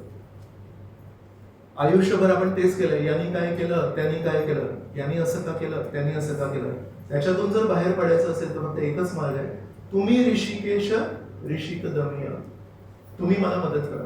तर म्हणून एक मार्ग आहे, स्वतःच्या कष्टाने, स्वतःच्या बळाने आपण आपल्या इंद्रियांवर विजय प्राप्त करण्याचा एक मार्ग आहे, अत्यंत कठीण. विश्वामित्र मुनींनी 60,000 वर्ष तपस्या केली आणि डोळे बंद करून केली. आणि त्यांची ती तपस्या बघून जेव्हा इंद्रदेवांना वाटलं, असं काय म्हणतात, स्पर्धात्मक भावना वाटली त्यांना, इंद्रदेवाने मेनकाला पाठवलं. मेनकेला बघितलं पण नाहीये विश्वामित्र मुनींनी, फक्त ती त्यांची पैंजण होते, त्या पैंजणीच्या आवाजाने विश्वामित्र मुनींचे डोळे उघडले. का? कारण पैंजणीचा आवाज, पैंजण कोण घालतात ते माहिती आहे, आणि आवाज येतो तेव्हा काय, पायाचा आवाज आहे. तर बिचारे तपस्या करत बसले होते, डोळे बंद करून बसले होते आणि छनछन आवाज आला. त्या छनछन आवाजाने इतके क्षोभित झाले, ॲजिटेट झाले, तेव्हा डोळे उघडले. आणि जेव्हा डोळे उघडले तेव्हा तिचं सौंदर्य बघितलं. मग पुढे शकुंतलाचा जन्म झाला. आणि हरिदास ठाकूर आहेत, ते तपस्या नाही करत आहेत. हरिदास ठाकूर नामजप करत आहेत. आणि मुद्दामून त्यांचं पतन होण्यासाठी रामचंद्र खाननी एका चुकीच्या वृत्तीच्या व्यक्तीला पाठवलं. आणि ती म्हणते, तुम्ही इतके सुंदर आहात, मी पण सुंदर आहे, आणि आता रात्रीचा काळ आहे, इथे कोणीच नाही आहे, तर काय हरकत आहे? ते म्हणाले, बरोबर आहे तुझं म्हणणं, पण माझे ना माळा कम्प्लीट नाही झाले, माझा रोजचा जो जप आहे तो अजून कम्प्लीट नाही झाला. ते एक काम कर, तू इथेच बस. त्यांनी धिक्कार नाही, तू कोण आहेस आणि तू इथे काय, काही नाही म्हणजे तू बस इथे, मी जप करतो, हरे कृष्ण हरे कृष्ण. पूर्ण रात्रभर जप केला. मग सकाळी म्हणतात, सॉरी पण माझा जप कम्प्लीट नव्हता झाला, तर मी रात्रभर जप केला, आपण उद्या भेटूया. उद्या परत ती आली, म्हणाले ऍक्च्युली आजचं पण माझा जप बाकी आहे, ते काम कर, तू बस इथे, मी तुला जप करतो, हरे कृष्ण. ती वाट बघत बसली. परत सकाळ झाली, मी म्हणाले काय आता 2 रात्री झाले. नाही, आज रात्री तुझी इच्छा मी पूर्ण करणार, आज नक्की आहे रात्री. परत ती रात्री आली, परत आज माझ्या माळा बाकी आहे, नंतर मी भेटतो तुला, हरे कृष्ण हरे कृष्ण. त्या रात्री 3 रात्री हरिदास ठाकूरांचा हरे कृष्ण महामंत्राचा जप तिने ऐकला. सकाळी तिने दंडवत प्रणाम केला आणि सांगितलं, सॉरी मी ऍक्च्युली तुम्हाला प्रलोभन करायला आली होती, पण मी स्वीकार करते, या 3 रात्रींमध्ये मी जे बघितलं की तुम्ही कशा प्रकारे परमेश्वराची शरण घेताय, तर मला एक लक्षात आलं, मी आजपर्यंत बरेच चुकीचे गोष्टी केल्या, पण तुम्ही संत आहात, तुमच्यासोबत मी चुकीची गोष्ट नाही करू शकत, तर मी तुम्हाला मान्य करते, मी चुकीच्या उद्देशाने आले होते. मग तेव्हा हरिदास ठाकूर काय म्हणतात? हरिदास ठाकूर म्हणतात, पहिल्या दिवशी तू जेव्हा आली होतीस ना, तेव्हाच मला कळालं होतं की तू कुठल्या उद्देशाने आलीस. तू मला फसवायला आली होतीस, पण माझ्या मनात एक इच्छा होती, तू पण त्याच्यामध्ये फसलेली आहे, तुझी इच्छा नाही आहे, त्या व्यक्तीने तुला पाठवलंय, तर तुझी काय चूक आहे त्याच्यामध्ये? म्हणून तुला शुद्ध करण्यासाठी मी सांगितलं की तू बस आणि हरिनाम ऐक. तर एकीकडे विश्वामित्र मुनी आहे, जे खूप मोठे मुनी आहेत, 60,000 वर्ष तपस्या करतात, पण फक्त आवाजाने ते चुकीच्या दिशेने गेले. आणि दुसरीकडे हरिदास ठाकूर, ज्यांनी परमेश्वराचा नामाचा आश्रय घेतला, ते तपस्या नाही करत आहेत, ते म्हणतात की परमेश्वरा, तुझी सेवा मला आयुष्यभर करायची आहे, तर जर तुला तुझा एक दास गमवायचा असेल, तुझी इच्छा, पण तुला जर तुझ्या दासाला सुरक्षित ठेवायचं असेल, तर तुझी इच्छा, मारो भी राखो भी जो इच्छा तोहार, नित्य दास प्रती तुआ अधिकार. तर ही शरणागतीची जी भावना आहे, ही आपल्याला वाटते ऍक्च्युली खूप कठीण आहे, पण इतकी स्वीट, इतकी सुंदर आणि इतकी सोपी आहे. काय करायचं? आपण म्हणायचं की मी तुमचा. आता ठीक आहे, बघा तुम्हाला काय ठरवायचं आहे. काल माताजींनी कंठी म्हणा घातली तेव्हा मी सांगितलं की प्रभुपाद म्हणायचे की कुत्रा एक पट्टा घालतो गळ्यात, आणि पट्टा असलेल्या कुत्र्याला लोक ओळखतात की याचा कोणतरी मालक दिसतोय. जेव्हा आपण गळ्यात कंठी म्हणा घालतो तेव्हा यमदूत असतील, कोणी दुसरे व्यक्ती असतील, ते बघतात की अरे हा ना विष्णुदास आहे, याने विष्णूंची शरण घेतली आणि मालक स्वीकारले, याला आता हात लावला, त्या कुत्र्याला जर काही केलं तर मालक येतील मागून, माझ्या कुत्र्याला हात नाही लावायचा. यमदूत आहे, यमदूत पण म्हणतात या व्यक्तीला तर हात नाही लावू शकत, कारण काय, याचे स्वामी विष्णू आहेत म्हणून. अशा प्रकारे काल कृष्णदास आहेत, जरी श्री चैतन्य महाप्रभूंच्या सोबत होते, पण वैचारिक दृष्टीने जर ते सोबत नसतील तर मग त्यांना प्रलोभन होऊ शकतं. पण जर वैचारिक दृष्टीने जवळ असेल तर त्यांना प्रलोभन नसं झालं. तर मराठीमध्ये एक म्हण आहे, लेकी बोले सुने लागे. त्या सगळ्या भक्तांना आपण कधी चुकीच्या नजरेने नाही बघायला पाहिजे. आपण बघायला पाहिजे की श्री चैतन्य महाप्रभूंनी या एक भक्ताला निवडलं आणि त्यांच्याद्वारे आपल्याला सांगतोय. शारीरिक जवळीकपणा महत्वाचा नाही आहे. प्रभुपाद त्यांच्या शिष्यांना सांगायचे, हा डास बघा माझ्या मांडीवर बसलाय, तुम्हा सर्वांपेक्षा हा डास मला खूप जवळ आहे. पण प्रभुपाद म्हणायचे, पण हा डास मला त्रास देतोय. तर म्हणून महत्वाचं हे नाही की आपण कोणा व्यक्तीच्या किती जवळ आहोत, हे महत्वाचं आहे की आपण त्या व्यक्तीला प्रसन्न करू असं वागतोय की आपण त्यांना त्रास देऊ असं वागतोय. हे आत्मचिंतन करायचं आहे आपल्याला. जेवढं आपण ते आत्मचिंतन करू, शारीरिक जवळीकपणावर आध्यात्मिक प्रगती अवलंबून नाहीये. श्रील प्रभुपादांना श्रील भक्ती सिद्धांत सरस्वती किती वेळा भेटले? 10 पेक्षा कमी, त्याच्यापेक्षा कमीच. एकदा दीक्षेच्या वेळेस भेटले, त्याच्यानंतर राधाकुंडाच्या तटावर बसले, भेटले. एकदा ते शेषशाही विष्णू व्रजची यात्रा होती तेव्हा तिथे भेटले. असे 3-4 वेळा रेकॉर्डेड आहे, बाकी नाही आहे. पण एसी भक्तिवेदांत स्वामी प्रभुपादांनी ते केलं जे श्रील भक्ती सिद्धांत सरस्वतीचे जवळचे शिष्य होते ते करू नाही शकले. आणि तसंच आपण बघतो की श्रील प्रभुपादांचे पण काही शिष्य आहेत, ते प्रभुपादांना जास्ती काही भेटले नाही. श्रील प्रभुपादांना त्यांना जास्ती संघ मिळालेला नाही. प्रभुपाद लीलामृतामध्ये त्यांचं नावच नाही. प्रभुपाद लीलामृतामध्ये ज्यांचं नाव आहे त्यांनी पण त्यांच्या हिशोबाने केलं, पण काही असे शिष्य त्यांचं नावच नाही प्रभुपाद लीलामृतामध्ये, साधारण होते. पण आज प्रभुपादांचा जो धुरा आहे तो त्यांनी पुढे किती नेलाय. तर म्हणून खूप शिकण्यासारखं आहे. आणि अशा प्रकारे आपण श्री चैतन्य महाप्रभूंच्या मार्गाचा अनुगमन करत करत आदि केशव स्वामी मंदिरात पोहोचतो. उद्या आपण तिथे जाऊ आणि तिथून अनंत पद्मनाभ स्वामी मंदिरात आपण येऊ. तर अनंत पद्मनाभ स्वामी मंदिराची जी कथा आहे त्याच्यावर आपण थोडी चर्चा करूया. तर बऱ्याच पुराणांमध्ये अनंत पद्मनाभ स्वामींबद्दल सांगितलंय. एक दिवाकर मुनी होते. दिवाकर मुनीला दक्षिण भारतामध्ये कधी कधी बिल्वमंगल मुनी पण म्हणतात. आपण कधी कुठल्या गुरुवायूरला पण एक मंदिर आहे परमेश्वराचं, तर तिथे असे ऋषी मुनींचे असे थोडे स्टॅच्यू बनवले, त्याच्यामध्ये बिल्वमंगल मुनी गेले. तर आपल्याला गौडीय वैष्णवांना जे बिल्वमंगल ठाकूर माहिती आहेत ते वृंदावनामध्ये राहायचे आणि त्यांनी आपले 2 डोळे त्यांनी फोडले. तिथे बिल्वमंगल ठाकूर वेगळे आणि दक्षिण भारतातले दिवाकर मुनी किंवा बिल्वमंगल मुनी. तर हे उत्तर केरळ जे आज आहे तिथे राहायचे. आणि एक दिवशी श्रीकृष्णाचे भक्त होते. एक दिवशी त्यांच्या जीवनामध्ये एक लहान मुलगा आला आणि लहान मुलगा इतका आकर्षक होता. त्याच्या पायामध्ये पैंजण होते, कमरेला त्याने घुंगरू लावले होते, तर चालायचा तेव्हा पण आवाज यायचा छन छन. खूप आकर्षक गोड मुलगा होता. हसायचा गोड, बोलायचा गोड, नाचायचा गोड. दिवाकर मुनी संन्यासी आहेत, पण त्यांना या मुलाप्रती आकर्षण झालं आणि म्हणाले, तू कोण आहेस, तू कुठून आलायस? तर त्या मुलाने सांगितलं, माझी कोणी आई नाही, माझे कोणी वडील नाही, माझे कोणी नातेवाईक नाही. दिवाकर मुनी म्हणाले, अरे वा, जर तुझे कोणी नाही तर मग तू माझ्यासोबत राहा. इथे का नाही राहतो माझ्यासोबत? म्हणजे नक्की मी तुमच्यासोबत राहू शकतो, पण माझी एक अट आहे, मला ना कोणी ओरडलेलं आवडत नाही. तर माझ्याकडून काही होऊ दे, पण तुम्ही ओरडायचं नाही मला. दिवाकर मुनी म्हणाले, तुझ्यासारख्या गोड मुलाला ओरडी इतका नाही, मूर्ख नाही, तर काही काळजी करू नको, तू इथेच राहा. आणि अशा प्रकारे तो मुलगा त्यांच्यासोबतच राहू लागला. मग काही गंमत जम्मत करायचं. हळूहळू त्यांना एक लक्षात आलं की हा थोडा हट्टी आहे, थोडा जिद्दी आहे, आणि त्याचा स्वभाव पण असं काही सरळ नाही आहे. काही ना काहीतरी मस्करी करणार, काही ना काहीतरी खोड काढणार. पण प्रत्येक वेळेस त्यांना जेव्हा असं वाटायचं की कधी बोलली तेव्हा लक्षात, यांनी सांगितलं होतं मला कधी ओरडायचं नाही, नाहीतर मी निघून जाणार. तर स्वतःला आवरायचे ते. एक दिवशी पूजा करायला जेव्हा बसले तेव्हा त्यांच्याकडे एक शालिग्राम शिला होती. शालिग्राम शिला ही नेपाळमध्ये गंडकी नदी आहे, आणि त्या गंडकी नदीमध्ये जेवढे आपण त्याला चर्चेसाठी म्हणून दगड म्हणून, त्याचे दगड नाही येते पण दगड म्हणून वापरतात, तर जितके दगड आहेत, जितके एका नदीमध्ये किती दगड असते, ते सर्व दगड जे आहेत त्याच नदीमध्ये एक छोटासा किडा असतो.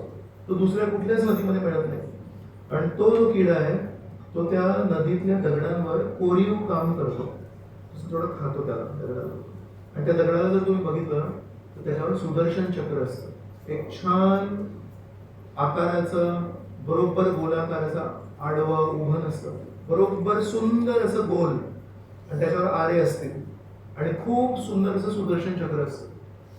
तर त्या नदीतल्या प्रत्येक दगडाला श्री विष्णूंची मूर्ती समजली जाते. आपण कधी कधी घरी मूर्ती आणतो, राधाकृष्ण असतील, गौरनिताई असतील, सीताराम असतील, विठ्ठल रुक्मिणी असतील, तर त्या मूर्तींना स्वागत करायला लागतं, त्या मूर्तीची स्थापना करायला लागते. पण हे जे शालिग्राम शिला आहेत, हे जे दगड आहेत, ते ऑलरेडी विष्णू आहेत. त्याच्यामध्ये प्राणप्रतिष्ठा नाही करायला लागत, त्याची स्थापना नाही करायला लागत, ते ऑलरेडी विष्णू आहेत. तर कधी ते जेव्हा किडे आहेत ते जेव्हा त्याच्यावर कोरीव काम करतात तर मिनिमम सुदर्शन असतोच. आणि मग कधी कधी जर वराह असतील तर त्यांचा वराहासारखाचा चेहरा असतो त्या दगडाचा, आणि बरोबर जिथे तोंड असतं तिथे थोडं तोंड असतं. हे आपोआप होत आहे, हे कोणी करत नाहीये, मूर्तीकार नाहीये तिथे कोणी. त्याला बरोबर दोन डोळे असणार, असं नाक असणार. तर वराह मूर्ती, नरसिंह मूर्ती असते. नरसिंह शालिग्राम शिला म्हणजे असे डोळे छोटे असतात आणि तोंड एवढंसं मोठं तोंड असतं आणि थोडंसं टोकदार असतं. ते बघून लगेच तुम्हाला समजतं की हे नरसिंह शिला आहे म्हणून. कधी कृष्ण शिला असते, कृष्ण शिलेमध्ये थोडं मोर पंखासारखं चित्र असतं. ती शालिग्राम शिला जी ती विष्णू आहे, पण कृष्ण असू शकते, राम असू शकते, वराह असू शकते, कधी कधी मत्स्य असू शकते. तर त्याला त्याप्रमाणे त्याची पूजा करायची असते. तर यांच्याकडे शालिग्राम शिला होती. ती शालिग्राम शिला कुठे दिसत नाहीये. मग कुठे गेली ती शालिग्राम शिला? तर बघितलं तर त्या मुलाने तोंडात ठेवली होती ती शालिग्राम शिला. भगवंतांना एका लहान मुलाने तोंडात ठेवले, हे काय सहन नाही झालं यांना. ते म्हणाले, अरे तू काय करतोयस? ओरडले त्याला. तो म्हणाले ठीक आहे. तर त्याने ती शिला खाली ठेवली. ते म्हणाले, मी तुम्हाला आधीच सांगितलं होतं की मला ओरडायचं नाही म्हणून. तो व्यक्तीचा मुलगा आहे तो चालायला लागला. हे राहत होते उत्तर भागामध्ये, मग दक्षिण भागाकडे तो मुलगाचा दक्षिण दिशेने चालायला लागला. तर दिवाकर मुनीला आठवलं, अरे हो माझं लक्षातच नाही, पण मला असह्य झालं. अरे थांब थांब. तो मागे म्हणून म्हणतो, मी नाही थांबणार आहे, मी आधीच सांगितलं होतं. तो पळत पळत अदृश्य झाला. लहान मुलगा होता, पळत पळत गेला होता. तर दिवाकर मुनी विचार करतायत, मी का ओरडलो त्याला? इतका तो चांगला मुलगा होता, माझ्याकडून चूक झाली म्हणून. तर त्याला शोधत शोधत दक्षिण दिशेमध्ये आले. तर जाता जाता तो मुलगा म्हणाला होता, या मल्याळमच्या भाषेमध्ये वन असतं, त्याला वनाला म्हणतात काड म्हणून.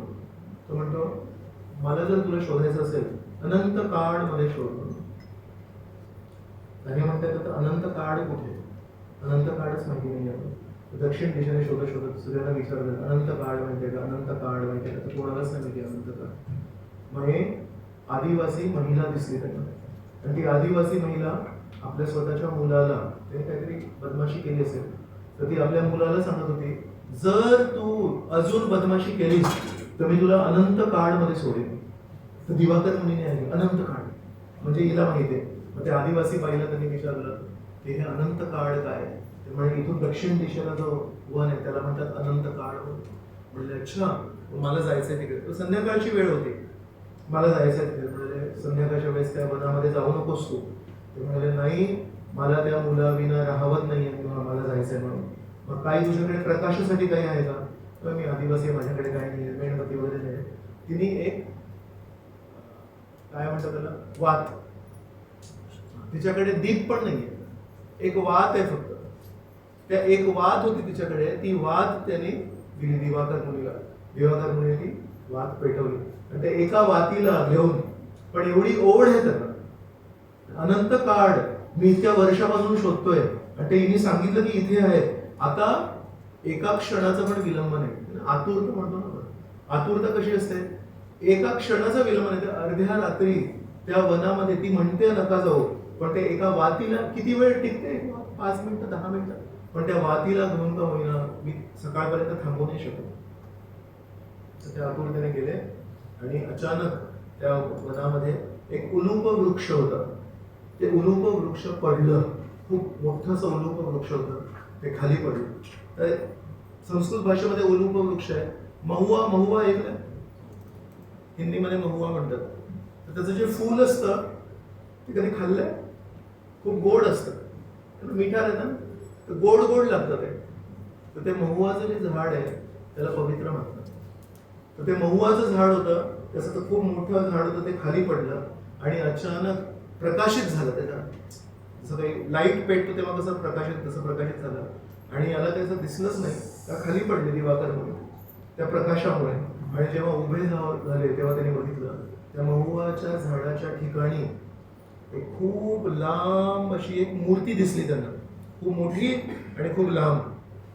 तर म्हणतात ती मूर्ती जेव्हा त्यांच्या समोर आली तेव्हा ती 18 किलोमीटर लांब होती.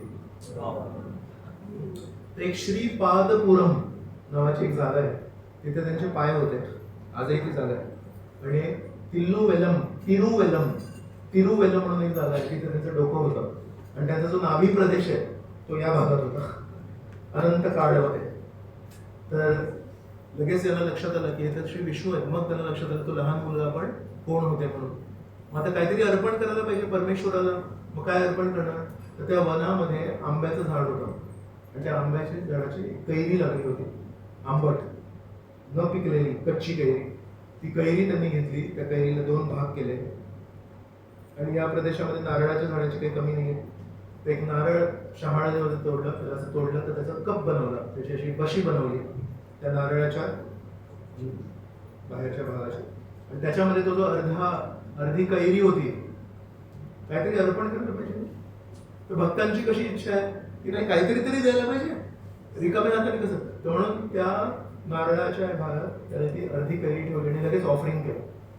तर आज पण अनंत पद्मनाभ स्वामीला करोडो वर्ष झाले या गोष्टीला, पण आज पण रोज सकाळी एक कच्ची कैरी अर्धी, आणि ते नारळ जे होतं ते वर्षीची आहे, त्याला परंपरेमध्ये आता त्याला सोन्याचा नारळ बनवलेला आहे. तर ते सोन्याचं असं आहे, आणि त्याच्यामध्ये कैरी ठेवतात, आणि ती रोज सकाळी भगवंत जेव्हा उठतात तेव्हा त्यांना देतात. आणि 23 तारखेला मी ट्राय करतोय ती कैरी आपल्याला मिळेल म्हणून, महाप्रसाद म्हणून. मग आता उन्हाळ्याच्या सीझनमध्ये तर फ्रेश असते, बाकीच्या वेळेस काय करतात, मिठाच्या पाण्यामध्ये भरपूर साऱ्या कैऱ्या त्याच्या भिजवून ठेवतात, आणि रोज एक कैरी भगवंतांना उठल्या उठल्या अर्पण करतात. अजूनही ती प्रथा चालू आहे. अशा प्रकारे ते अर्पण केलं. मग हे म्हणाले की तू एवढ्या मोठ्या रूपात आहेस तर मी तुझी सेवा नाही करू शकत, मी तुला प्रदक्षिणा कशी करू, मी तुला आरती कशी करू, अशी एवढी आरती करू शकते. मग काय करशील? तर ते 18 किलोमीटरचे जे होते त्यांनी बघितलं की दिवाकर मुनींसाठी ते 18 फूट असे लागले. तर आज जो आकार आहे तो 18 फूट आहे. आणि एवढ्या मोठ्या मूर्तीचं दर्शन आपण जेव्हा जाऊ तेव्हा आपल्याला 3 दरवाजांनी घ्यायला लागतं. Welcome to Kerala. आतापर्यंत आपण भगवंतांचं दर्शन घ्यायचं होतं, एकच दर्शन असायचं. उलट काही काही मंदिरांमध्ये 3 मूर्ती असतात पण दर्शन एकच असतं. नाथ मंदिरामध्ये 3 मूर्त्या आहेत पण दर्शन एकच आहे. इथे एका मूर्तीचे 3 दर्शन आहेत. तर आपण जेव्हा प्रवेश करू तेव्हा पहिल्या दरवाजातून त्यांचा फक्त चेहरा दिसतो. मग थोडंसं आपण पुढे जातो, मग त्यांचा नाभी प्रदेश दिसतो. परत पुढे जातो, त्याच्यानंतर त्यांचे चरण दिसतात. डायरेक्शन अशी आहे इथे. जनरली आपण त्याचं चरणांकडून घेतो, पण इथे तसं नाही, इथून चेहऱ्यावर. तर त्यांच्या डाव्या हातात एक कमळाचं फूल आहे आणि त्या कमळाच्या फुलाला असं नाकाकडे त्यांचा दिशा आहे. तर असं दिसतंय की त्यांच्या हातातल्या कमळाच्या फुलाचा ते सुगंध घेत आहेत. आणि जो उजवा हात आहे, आपण इथून दर्शन घेतो, तो उजवा हात असा असा ठेवलेला आहे, असा फोल्ड केलेला नाही, असाच ठेवलेला आहे. आणि इतका सुंदर आहे तो हात, त्या हाताला बघावंच वाटतं फक्त. आणि त्या हाताच्या खाली एक शिवलिंग आहे, तर शंकरजींना ते आशीर्वाद देतात. आणि अशा प्रकारे योग निद्रेमध्ये ते आहेत. मग आपण नाभी प्रदेशाकडे जेव्हा जातो, त्या नाभी प्रदेशातून एक खूप सुंदर असं कमळाचं फूल निघालंय आणि त्या फुलावर ब्रह्मदेव बसलेले आहेत. तर 3 विष्णू आहेत, शिरोदक्षाई विष्णू, गर्भोदक्षाई विष्णू आणि कारणोदक्षाई विष्णू. तर हे जे आहे त्यांच्या नाभीतून कमळाचं फूल निघालंय म्हणून हे गर्भोदक्षाई विष्णू. आणि त्यांच्या पाठीमागे भरपूर देवी देवता आहेत, ऋषी मुनी आहेत. आणि नाभी प्रदेशाच्या खाली लक्ष्मी देवी आहे आणि मार्कंडेय मुनी आणि भृगु मुनी. कधी कधी कोणी म्हणतात की ते भृगु मुनी नाही आहे, ते दिवाकर मुनी आहेत. दिवाकर मुनींची पण एक तिथे ठेवली आहे, आपल्याला नक्की माहिती आहे या भागातलं. आणि मग चरण कमळ आहे तिसऱ्या. अशा प्रकारे खूप सुंदर हे मंदिर आहे. आज हे जे मंदिर आहे 1729 मध्ये इथे एक, त्याचं काही कारण नाही माहिती कोणाला, पण एक मिस्टिकल कुठे काय कसं झालं माहित नाही, पण एक छोटी आग लागली मंदिरामध्ये.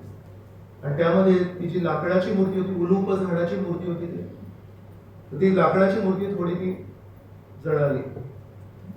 मग तेव्हा काय केलं की, कारण दिवाकर मुनी हे शालिग्राम सेवा करत होते, तर इथल्या पुजाऱ्यांनी तेव्हा गंडकी नदीतून 12,008 शालिग्राम आणले.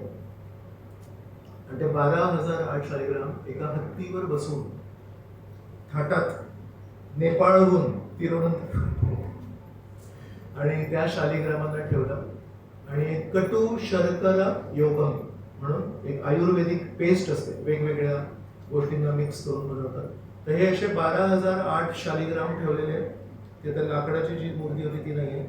आणि त्याला मग ते लेप लावून अशी ती मूर्ती तशीच, जशी हुबेहूब तशी जी मूर्ती होती ती तशी आता तयार केली आणि त्या मूर्तीची आता सेवा होते, त्या मूळ मूर्तीच्या ऐवजी. आणि कारण तो लेप लावलाय त्याला, त्याच्यामुळे त्यांचा अभिषेक नाही होऊ शकत, त्यांचं स्नान नाही होऊ शकत. तर काय करतात, मोर पंखाने त्यांना असं थोडे धूळ वगैरे असते, आपण जसं अभिषेक करतो तसं मोर पंखाने त्यांना थोडंसं फक्त साफ करतात. आणि वर्षानुवर्ष तिथे कापूराची आरती अर्पण केली आहे. म्हणून असा तो काळा धूर असतो त्याचा, तसं पूर्ण आतमध्ये जो गर्भगृह आहे तो पूर्ण असा काळसर झालाय. तर तो कशामुळे, वर्षानुवर्ष तिथे कापूराची आरती केली आहे म्हणून. तर अशा प्रकारे हे अनंत पद्मनाभ स्वामी आहेत. सत्ययुगामध्ये या जागेला म्हणायचे सनंद दूरपुरम, नंतर त्रेतायुगामध्ये या जागेला म्हणायचे आनंदपुरम, द्वापर युगामध्ये याला म्हणायचे अनंतपुरम, आणि आता याला म्हणतात शांदूरपुरम पण शास्त्रांमध्ये या जागेला म्हटले. हे जे आदि केशव स्वामी आहेत हे अनंत पद्मनाभ स्वामींच्या आधीचे, ते अजून प्राचीन. आणि त्यांच्या नाभीतून कमळाचं फूल नाही. मग ते कुठले विष्णू आहे, कारणोदक्षाई विष्णू. तर ते कारणोदक्षाई विष्णू आहे आणि हे गर्भोदक्षाई विष्णू आहे. तर यांचं जे चेहऱ्याची दिशा आहे ती आदिकेशव स्वामी सारखी त्यांच्या दिशेने, आणि आदिकेशव स्वामी यांच्याकडे बघतात. तसं या लोकल एरियामध्ये म्हणतात, कारण ते कारणोदक्षाई विष्णू मूळ आहे. कारणोदक्षाई विष्णू पासून गर्भोदक्षाई विष्णू येतात म्हणून म्हणतात की आदिकेशव स्वामी मोठे भाऊ आहेत आणि अनंत पद्मनाभ स्वामी येथे छोटे भाऊ आहेत. पण ऍक्च्युली दोघे विष्णूच आहेत, छोटे आणि मोठे नाही आहेत, पण असं म्हणतात. आणि आदिकेशव स्वामीबद्दल आपण उद्या बोलूया. जसं आपल्याकडे षड गोस्वामी असतात गौडीय वैष्णवामध्ये, तसं श्री संप्रदायामध्ये अळवार म्हणतात हे लोक. तर 12 अळवार आहेत, त्याच्यातले 11 आहेत ते पुरुष आहेत आणि एक महिला आहे, तिचं नाव आहे अंडाळ. तर तिच्याबद्दल आपल्याला अखिल बंधू प्रभू सांगणार आहेत उद्या. कन्याकुमारीमध्ये एकदम छान सांगायचं. तर असे हे 12 अळवार आहेत. यांनी परमेश्वराच्या स्तुतीमध्ये भरपूर तमिळ भाषेमध्ये श्लोक लिहिले. तर त्या सर्व 12 अळवारांची स्तुतीचे जे श्लोक, भजन आपण जे काही म्हणू, गीताच्या रूपात येते. त्या सगळ्यांना एकत्र केलं तर त्याला तमिळ लोक म्हणतात दिव्य प्रबंध. आणि दिव्य प्रबंधाला काय स्टेटस दिलंय? वेदांनी एवढं स्टेटस दिलंय या श्री संप्रदायामध्ये. तर म्हणतात ज्यांना संस्कृत भाषेमध्ये वेद नाही वाचता येत, त्यांनी हे दिव्य प्रबंध जर तमिळ भाषेत वाचले तरी चालतं. जसं तुकाराम महाराजांनी बोली भाषेमध्ये अभंग लिहिले, पण त्याला स्थान काय दिलंय? वेदांनी एवढं स्थान दिलंय आणि शुद्ध भक्ताकडून निघालंय. तसंच हे दिव्य प्रबंध आहे. तर त्याच्यामधले एक अळवार आहे, त्याचं नाव आहे नम्म अळवार. तर हे नम्म अळवार आहेत, यांनी त्यांच्या स्तुतीमध्ये 4 अख्खे श्लोक केवळ अनंत पद्मनाभ स्वामींच्या स्तुतीमध्ये लिहिले आहेत. तर या भागामध्ये नम्म अळवारला खूप महत्व आहे. इथे शेजारी एक भाग आहे, त्याचं नाव आहे तिरुनेलवेल्ली. तर तिरुनेलवेल्लीला पण एक दिव्य देशम आहे आणि तिरुनेलवेल्लीच्या 4 किलोमीटर जवळ ते नम्म अळवारचं जन्माचं गाव आहे. नम्म अळवार म्हणजे कमीत कमी 3000 ते 4000 वर्ष आधीचे आसपासून. अशा प्रकारे हे नम्म अळवार आहेत, त्यांनी पण केले. आपण जेव्हा ते दर्शन घेऊ, मला अजूनही आठवतंय श्रीरंगम यात्रेला जेव्हा आपण गेलो होतो, तर मी सांगितलं होतं की आपण जेव्हा तिथे जाणार तेव्हा ते झोपलेले आहेत भगवंत. ते काही भक्तांनी मला येऊन म्हणाले ते झोपलेले नव्हते, ते उभे होते. आणि अजून काय दिसलं तुम्हाला तिकडे? म्हणाले असे चमकत होते. म्हटलं चांगलं बघितलं तुम्ही, तर ती त्यांची उत्सव मूर्ती होती. ती मेटलची जी उत्सव मूर्ती होती ती उभी होती, पण त्याच्या पाठीमागे झोपलेली मोठी मूर्ती. हो असं आहे होय, समोर बघितलं. तर अंधारामध्ये आपल्या डोळ्यांना थोडंसं, म्हणून मी म्हटलं होतं तेव्हा की आपण जेव्हा दर्शनाला जातो तेव्हा दर्शनाच्या आधीच डोळे बंद करायचे आपण. का? तर त्यांनी आपल्या डोळ्यांना थोडी ऍडजस्टमेंट होते अंधाराची, आणि मग ते अंधारामध्ये ते मेन भगवंत मागेचे दिसतात म्हणून. तर आता उद्या तसं करू नका, ते झोपलेलेच आहेत आणि मला येऊन सांगू नका की ऍक्च्युली भगवंत झोपलेले आज. तर असे मूळ जे भगवंत आहेत ते झोपलेले आणि समोर बसलेले आहेत अनंत पद्मनाभ स्वामी, जे दर्शन यात्रेमध्ये वगैरे जातात, तर ते आहेत. एक छान गोष्ट आहे की या भागातले एक राजे होते, त्यांचं नाव होतं मार्तंड वर्मा. तर ते कुठल्या, जसं काल आपण तिथे चर्चा करत होतो, पंड्या राजे होते ना ते. तर हे चेरा डायनेस्टी आहे. तर चेरा वंशामध्ये हे मार्तंड वर्मा होते. तर मार्तंड वर्मा यांनी काय केलं असेल? मार्तंड वर्मा यांचे शूर, वीर आणि पूर्ण या प्रदेशामध्ये त्यांच्या समान कोणी राजा नाही. पण एवढे शूरवीर असून त्यांची वृत्ती कशी होती? एक राजर्षी सारखी होती. कोणा गरीबाला, कोणी दुर्बळाला कधी असं वाटलं नाही की मी एकटा आहे आणि माझ्यावर कधी कोणी अन्याय करू शकतो नाही. मार्तंड वर्मा आहेत ना, तेव्हापर्यंत काही समस्या नाही. आणि श्रीमंतांना काय वाटायचं? जेव्हापर्यंत मी माझं कर्तव्य करीन तेव्हापर्यंत मला काही भीती नाही, पण मी जर कर्तव्य नाही केलं तर हा राजा काय मला सोडणार नाही. अशा खूप उत्कृष्ट राजा होता. तर या राजाने एक असते भावना मनातली की मी परमेश्वराचा प्रतिनिधी म्हणून. संस्कृत भाषेमध्ये राजाला म्हणतात नरदेव. देव म्हणजे देवता आणि नरदेव म्हणजे या देवतांचा मनुष्य समाजामध्ये प्रतिनिधी आहे. तर एक असते भावना की मी नरदेव आहे, मी परमेश्वराचा प्रतिनिधी आहे. पण दुसरं असतं की लिखित स्वरूपामध्ये त्यांनी काय केलं असेल? एक दिवशी अनंत पद्मनाभ स्वामी समोर गेले आणि त्यांनी एक कायदा काढला. आजपासून हा मार्तंड वर्मा आणि याचे पुढील सर्व वंशज हे केवळ अनंत पद्मनाभ स्वामीचे दास असतील. माझी सर्व प्रॉपर्टी ही अनंत पद्मनाभ स्वामीची आहे. माझं जेवढं पराक्रम आहे ते सगळे अनंत पद्मनाभ स्वामींच्या चरणी मी सरेंडर करतो. आणि त्याची एक तलवार होती, त्या तलवारीने त्यांनी सगळा विजय मिळवला होता. ती तलवार त्यांनी अनंत पद्मनाभ स्वामी समोर ठेवली आणि त्या दिवशी त्यांनी स्वतःला एक नाव दिलं, पद्मनाभ दास मार्तंड वर्मा. तर त्या दिवसानंतर या पूर्ण ट्रॅव्हॅन्कोर हे राज्य कुठलं आहे? ट्रॅव्हॅन्कोर राज्य आहे. तर ट्रॅव्हॅन्कोर राज्याची राजधानी आहे तिरुवनंतपुरम आणि याचे मालक कोण आहेत, याचे राजा कोण आहेत? अनंत पद्मनाभ स्वामी. आणि अनंत पद्मनाभ स्वामीचा एक मंत्री आहे, तो आहे मार्तंड वर्मा. तर त्या दिवशीपासून त्या वंशाला नाव आहे पद्मनाभ दास मार्तंड वर्मा. मग त्याच्या मुलाचं नाव पद्मनाभ दास अमुक अमुक अमुक. जसं आपण ग्लोरिफिकेशन करतो ना, कुठल्या राजाची स्तुती करतो, तर या राजाने सांगितलं आमची स्तुती आहे पद्मनाभ दास वर्मा. तर आज पण त्या वंशामध्ये जो राजा आहे इथे सुद्धा तिरुवनंतपुरमला रोज सकाळी सगळ्यात पहिले दर्शन त्यांना मिळतं. तर त्यांच्यासाठी एक वेगळा रस्ता आहे, ते येतात आणि इकडे जे लोक आहेत सगळे त्या परिवारावर इतकं प्रेम करतात, कारण त्यांनी त्यांचं सगळं काही सर्वस्व परमेश्वराच्या चरणी अर्पण केलं. तर एक काळ होता जेव्हा वेगवेगळे राज्य होते आतापर्यंत भारताचं 1947 पर्यंत. तेव्हा कोण होतं या राज्याचा ओनर? कोण होता? राजा कोण होता? जसं हैदराबादचे निजाम होते, बिजापूरचे निजाम होते, ट्रॅव्हॅन्कोरचे कोण होते? पद्मनाभ, अनंत पद्मनाभ स्वामी मंदिर. तर इंग्रजांना पण भगवंतांना काहीतरी, जसं माहिती जेव्हा राजांसोबत डील करायचे तर ते काहीतरी देवाणघेवाण व्हायचे ना, तर मंदिरामध्ये अनंत पद्मनाभ स्वामीला द्यायला लागायचं इंग्रजांना. आणि एक काळ होता त्या दिवशी, त्यावेळेस इंग्रजांनी 21 गन सॅल्यूट दिला अनंत पद्मनाभ स्वामी. जर राजा येतो, आपले पंतप्रधान जेव्हा कुठल्या देशात जातात तेव्हा माहिती ते सगळे सैनिक उभे राहतात आणि सॅल्यूट देतात, तसं अनंत पद्मनाभ स्वामींना इंग्रजांना पण सॅल्यूट द्यायला लागायचं.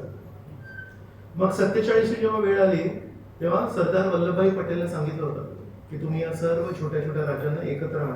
मग सरदार वल्लभभाई पटेल यांच्याशी बोलले आणि म्हणाले की तुम्ही भारत देशामध्ये सामील व्हा म्हणून. मग तेव्हा काय ठरलं होतं की त्यांना दर महिन्याला, प्रत्येक राजाला, असं नाही फक्त यांना, प्रत्येक राजाला दर महिन्याला काहीतरी एक फिक्स्ड अमाऊंट असेल ती मिळेल, कारण ते राज्य आहेत म्हणून तिकडे. आणि त्यांनी त्यांचं राज्य हे आपणहून भारत मध्ये सामील होण्यासाठी देऊन टाकलं. तर त्यांचा मान सन्मान ठेवण्यासाठी दर महिन्याला त्यांना काहीतरी पैसे मिळतात. तर ते पण पैसे अनंत पद्मनाभ स्वामीला मिळायचे भारताच्या गव्हर्नमेंट कडून. इकडल्या राजाकडून अनंत पद्मनाभ स्वामी. फक्त इंदिरा गांधी आहेत, त्यांनी मग तो सगळा नियम बंद केला आणि जगन्नाथपुरी मध्ये जगन्नाथजींची पण भरपूर जमीन होती ती निघून गेली. आणि मग अनंत पद्मनाभ स्वामी पण जे राजे होते तर या माताजींनी तो नियम काढला आणि अनंत पद्मनाभ स्वामी मग आत्ता या काळापासून मग या जागेचे राजे नाही आहेत आणि लोक मग ते जे वंश आहेत त्याला राजे म्हणतात. तर या मंदिराच्या खाली एक अशी काय म्हणतात त्याला, सिक्रेट तिजोरी रूम आहेत, मोठे मोठे रूम्स आहेत. तर त्याला असे 3 रूम आहेत काहीतरी. त्याच्यातली एक रूम मला वाटतं 2009-2010च्या आसपास एका व्यक्तीने, कधी होती ते, आत्ताच होती, 18-19 होती, 5-6 वर्ष आधी एका माणसाने PIL टाकली, पब्लिक इन्फॉर्मेशन लिटिगेशन याचिका. मला PIL तर याचिका टाकली की आम्हाला माहिती पाहिजे की आतमध्ये काय आहे म्हणून. तर मग तो जो एक दरवाजा होता त्याला कुलूप वगैरे लागले होते, तो उघडला. तर एका दरवाजामध्ये 1 कोटी लाख व्हॅल्यूचं सोनं आहे एका दरवाजामध्ये. आणि त्या एका दरवाजामध्ये जेवढं सोनं आहे ते भारत देशाचं जे कर्ज आहे ते फेडू शकतो. आणि तसे अजून 2 रूम आहेत. मग तेव्हा ज्यांनी याचिका टाकली तो काहीच दिवसांमध्ये अचानक आजारी पडला आणि गेला. मग त्याचं बघून दुसऱ्या माणसाने याचिका टाकली, तो पण काही दिवसांनी अचानक काहीतरी त्याला विचित्र आजार झाला, डॉक्टरांना कळालं नाही आणि तो गेला. त्याच्यानंतर तर तिसऱ्याने याचिका नाही टाकली, हे सगळं थंड झालंय त्याच्यानंतर. तर पहिला जेव्हा उघडला तेव्हा ते तेवढं सोनं दिसलं. मग तेव्हा त्यांनी म्हटलं की हे सगळं सोनं बाहेर काढायला पाहिजे, का तर हे लोकांना वापरता यायला पाहिजे म्हणून. तर तेव्हा हे जे राजे आहेत इकडले ते म्हणतात हे माझं पण नाही आणि तुमचं पण नाही आहे, हे अनंत पद्मनाभ स्वामीचं आहे. आपण त्याची प्रॉपर्टी नाही घेऊ शकत. ही माझी जर प्रॉपर्टी असती तर मी दिली असती, पण अनंत पद्मनाभ स्वामीची प्रॉपर्टी आपण नाही घेऊ शकत, तर तुम्ही ते करू नका म्हणून. तर त्याचं ऐकलं नाही. मग हे 2 जण गेले. मग तिसरा आता कोणी काही विचारत नाही. म्हणजे बाकीचे जे 2 दरवाजे आहेत तर त्यांनी सांगितलंय त्या दरवाज्यांना तर कुलूपानी नाही बंद केलंय, तांत्रिक मंत्रांनी बंद केलंय. तर ते उघडूच शकत नाही. आणि ते जर उघडायचा प्रयत्न केला तर काय हाल होतील आपल्याला माहिती आहे. तर म्हणतात या एका मंदिराच्या एका कमऱ्यामध्ये भारत देशाचं कर्ज फेडेल इतकं सोनं आहे. तर विचार करा, आज या काळामध्ये जेव्हापर्यंत सगळी लूटपाट सगळी झाली, इंग्रजांनी, फ्रेंच लोकांनी, डच लोकांनी, पोर्चुगीज लोकांनी आणि शेजारच्या लोकांनी एवढी लूट करून पण आज एका मंदिराच्या एका कमऱ्यामध्ये पूर्ण भारत देशाचं आहे, तर किती समृद्धी होती. पण आपल्या नेत्यांनी, सध्याचे जे आधुनिक नेते आहेत ज्यांना रामायणामध्ये परमेश्वरामध्ये श्रद्धा नाही आहे, त्यांनी काय चित्र रंगवले बाहेरच्या देशांमध्ये जाऊन. तर प्रभुपाद म्हणायचे, प्रभुपाद जेव्हा गेले तेव्हा प्रभुपादांनी विचारलं, तुम्ही इथे कशासाठी आले आहात. मग त्याच्या आधी जे कोणी गेले त्याच्या भीक मागायला जायचे, थोडीशी टेक्नॉलॉजी देणार का, आमचा मागासलेला देश आहे, थोडंसं काहीतरी भीक देणार का म्हणून. तर प्रभुपादांना लंडनमध्ये विचारलं, तुम्ही कशासाठी आले. तर प्रभुपाद म्हणाले, मी काही मागायला नाही आलोय, मी तुम्हाला द्यायला आलोय. तुम्ही इंग्रज लोकांनी भारतावर 150 वर्ष राज्य केलं, पण त्याच्यामध्ये तुम्ही सगळी लुटली. कोहिनूर हिरा घेतला, अकबराचं मयूर सिंहासन घेतलं, तुम्ही ते सगळं घेतलं, पण भारताचं सगळ्यात मोठं धन तुम्ही घ्यायला विसरले, भगवद्गीता ती मी तेव्हा द्यायला आलोय. मग तेव्हा प्रभुपाद म्हणाले की माझ्यापूर्वी जे जे लोक पाश्चात्य देशांमध्ये गेले त्यांनी भारताची प्रतिमा अशी रंगवली आहे की आम्ही एकदम मागासलेले आहोत, आपण खूप गरीब आहोत, भिकारी आहोत, आणि तुम्ही थोडे दान देणार का. प्रभुपाद म्हणाले, ऍक्च्युली आध्यात्मिक दृष्टीने तर श्रीमंत होतोच आपण. जर लक्ष्मीपतींची आपण सेवा केली तर लक्ष्मी आपल्या विरुद्ध जाईल की लक्ष्मी आपल्याला कृपा करेल. पण ही छोटीशी गोष्ट आपल्याला कळत नाही. आपण नारायणाला बाजूला ठेवून लक्ष्मीच्या पाठी जातोय. आपण नारायणाच्या पाठी गेलो तर नारायण लक्ष्मीला सांगतील की तू याला कृपा का नाही करत. अनन्यास चिंतयन्तो माम ये जना पर्युपासते तेषां नित्य अभियुक्तानां योगक्षेमं वहाम्यहम्. तर श्रीकृष्णांनी सांगितलंय अनन्यास चिंतयन्तो माम, जे नेहमी माझं चिंतन करतात, चिंता नाही. आपण नेहमी चिंता करतो, माझं काय होणार, माझं उद्या काय होणार, माझं परवा काय म्हणत. श्रीकृष्ण म्हणतात अनन्यास चिंतायन्तो माम म्हणत, अनन्यास चिंतयन्तो माम, जो माझं नेहमी चिंतन करतो, योगक्षेमं वहाम्यहम्, त्याच्याकडे जे नाही आहे ते मी पुरवतो, आणि त्याच्याकडे जे आहे त्याची सुरक्षा मी करतो, माझी जबाबदारी आहे ती. एक खूप सोपी आणि लक्षात ठेवायला खूप साधारण गोष्ट आहे की हे जेव्हा गोष्ट अकबराला कळली, अकबर बिरबलला म्हणतात काय तुझ्या परमेश्वरला कामधंदे नाही आहेत का. म्हणजे कधी पण काही झालं तर भक्ताला वाचवायला स्वतःला येतात, म्हणजे शक्ती नाहीये वाटतं, स्वतःला यायला लागतं. मोठा माणूस थोडी स्वतः येतो, मोठा माणूस नोकरांना पाठवतो. तर बिरबल म्हणाले काही उत्तर नाही दिलं त्याने. मग काही दिवसांनी बोटीमध्ये बसून, महलाच्या तलावामध्ये बोटीमध्ये बसून राजे, बादशाह, राणी आणि त्यांचा मुलगा असे थोडं नौका विहार करत होते. तर त्याच्यामध्ये अचानक तो मुलगा जो आहे तो थोडासा गडबडला आणि बोटीमध्ये पाय ठेवण्याऐवजी पाण्यात पडला. तर लगेच सगळे जण ओरडायला लागले, अरे बादशाहचा मुलगा पडला, बादशाहचा मुलगा पडला. तर अकबराने कपडे, दागिने, कपडे सगळे आहेत आणि त्याने पाण्यात गेला आणि त्या मुलाला बाहेर काढलं त्याने. मग तेव्हा संध्याकाळी बिरबल म्हणतात तुमच्याकडे सैनिक वगैरे नाही वाटतं का रे, असं म्हणतो. तुमचा मुलगा जेव्हा पाण्यात पडला तर तुम्ही कशाला गेले, तुम्ही हाक मारायची सैनिकांना. काय म्हणतो माझा मुलगा आहे तो, माझ्या मुलाला वाचवण्यासाठी मी सैनिकांची वाट बघणार की स्वतः जाणार. म्हणजे त्याच दृष्टीने आम्हाला आमच्या साधू संतांनी शिकवलंय परमेश्वर आमचे वडील आहेत. मग जेव्हा आम्ही हाक मारतो तेव्हा वडील स्वतः येतात. मुलाला वाचवायला सैनिक नाही लागत, मुलाला वाचवायला स्वतः वडील येतात. म्हणून आमच्या धर्मामध्ये जेव्हा जेव्हा कोणी भक्त बोलवतात तेव्हा भगवंत स्वतः येतात. तो त्यांचा कमीपणा नाही आहे, तो त्यांचा स्नेह आहे, तो त्यांचं प्रेम आहे त्याचं. मग बरोबर कळलं. तर तसं परमेश्वर इथे आहेत आणि परमेश्वरामुळे, परमेश्वराच्या उपस्थितीमुळे इथे अमाप आध्यात्मिक ऐश्वर आहे आणि त्यासोबत अमाप भौतिक ऐश्वर पण आहे. तर या मंदिरामध्ये जेव्हा आपण दर्शन करायला जाऊ तर ते फाल्गुनी तीर्थ म्हणत होतो मी. तर मेन मंदिराच्या आजूबाजूला इथे एक नरसिंह देवांचं मंदिर आहे. आपण जेव्हा दर्शन करायला जाऊ तेव्हा आधी आपण नरसिंह देवांचं दर्शन करू. तर हे जे नरसिंह देव आहे ते उग्र रूपात आहे. थोडं सावध राहायला पाहिजे आपण. तर म्हणजे प्रत्येक मंदिरांमध्ये एक थोडंसं नाट्य करण्यासाठी एक जागा असते. भगवंतांच्या आनंदासाठी थोडं गीत गाणं, थोडं नाटक करणं. तर म्हणतात 1700 अमुक अमुक साली त्या काळी एकदा नरसिंह देवांचा ड्रामा चालू होता आणि एक ऍक्टर हिरण्यकश्यपूचा रोल करतोय, एक ऍक्टर प्रल्हादाचा रोल करतोय, सगळा छळ वगैरे केला आणि मग शेवटचा सीन आला. कुठे आहे तुझ्या भगवंत? तो मागून आवाज आला, मी इथे.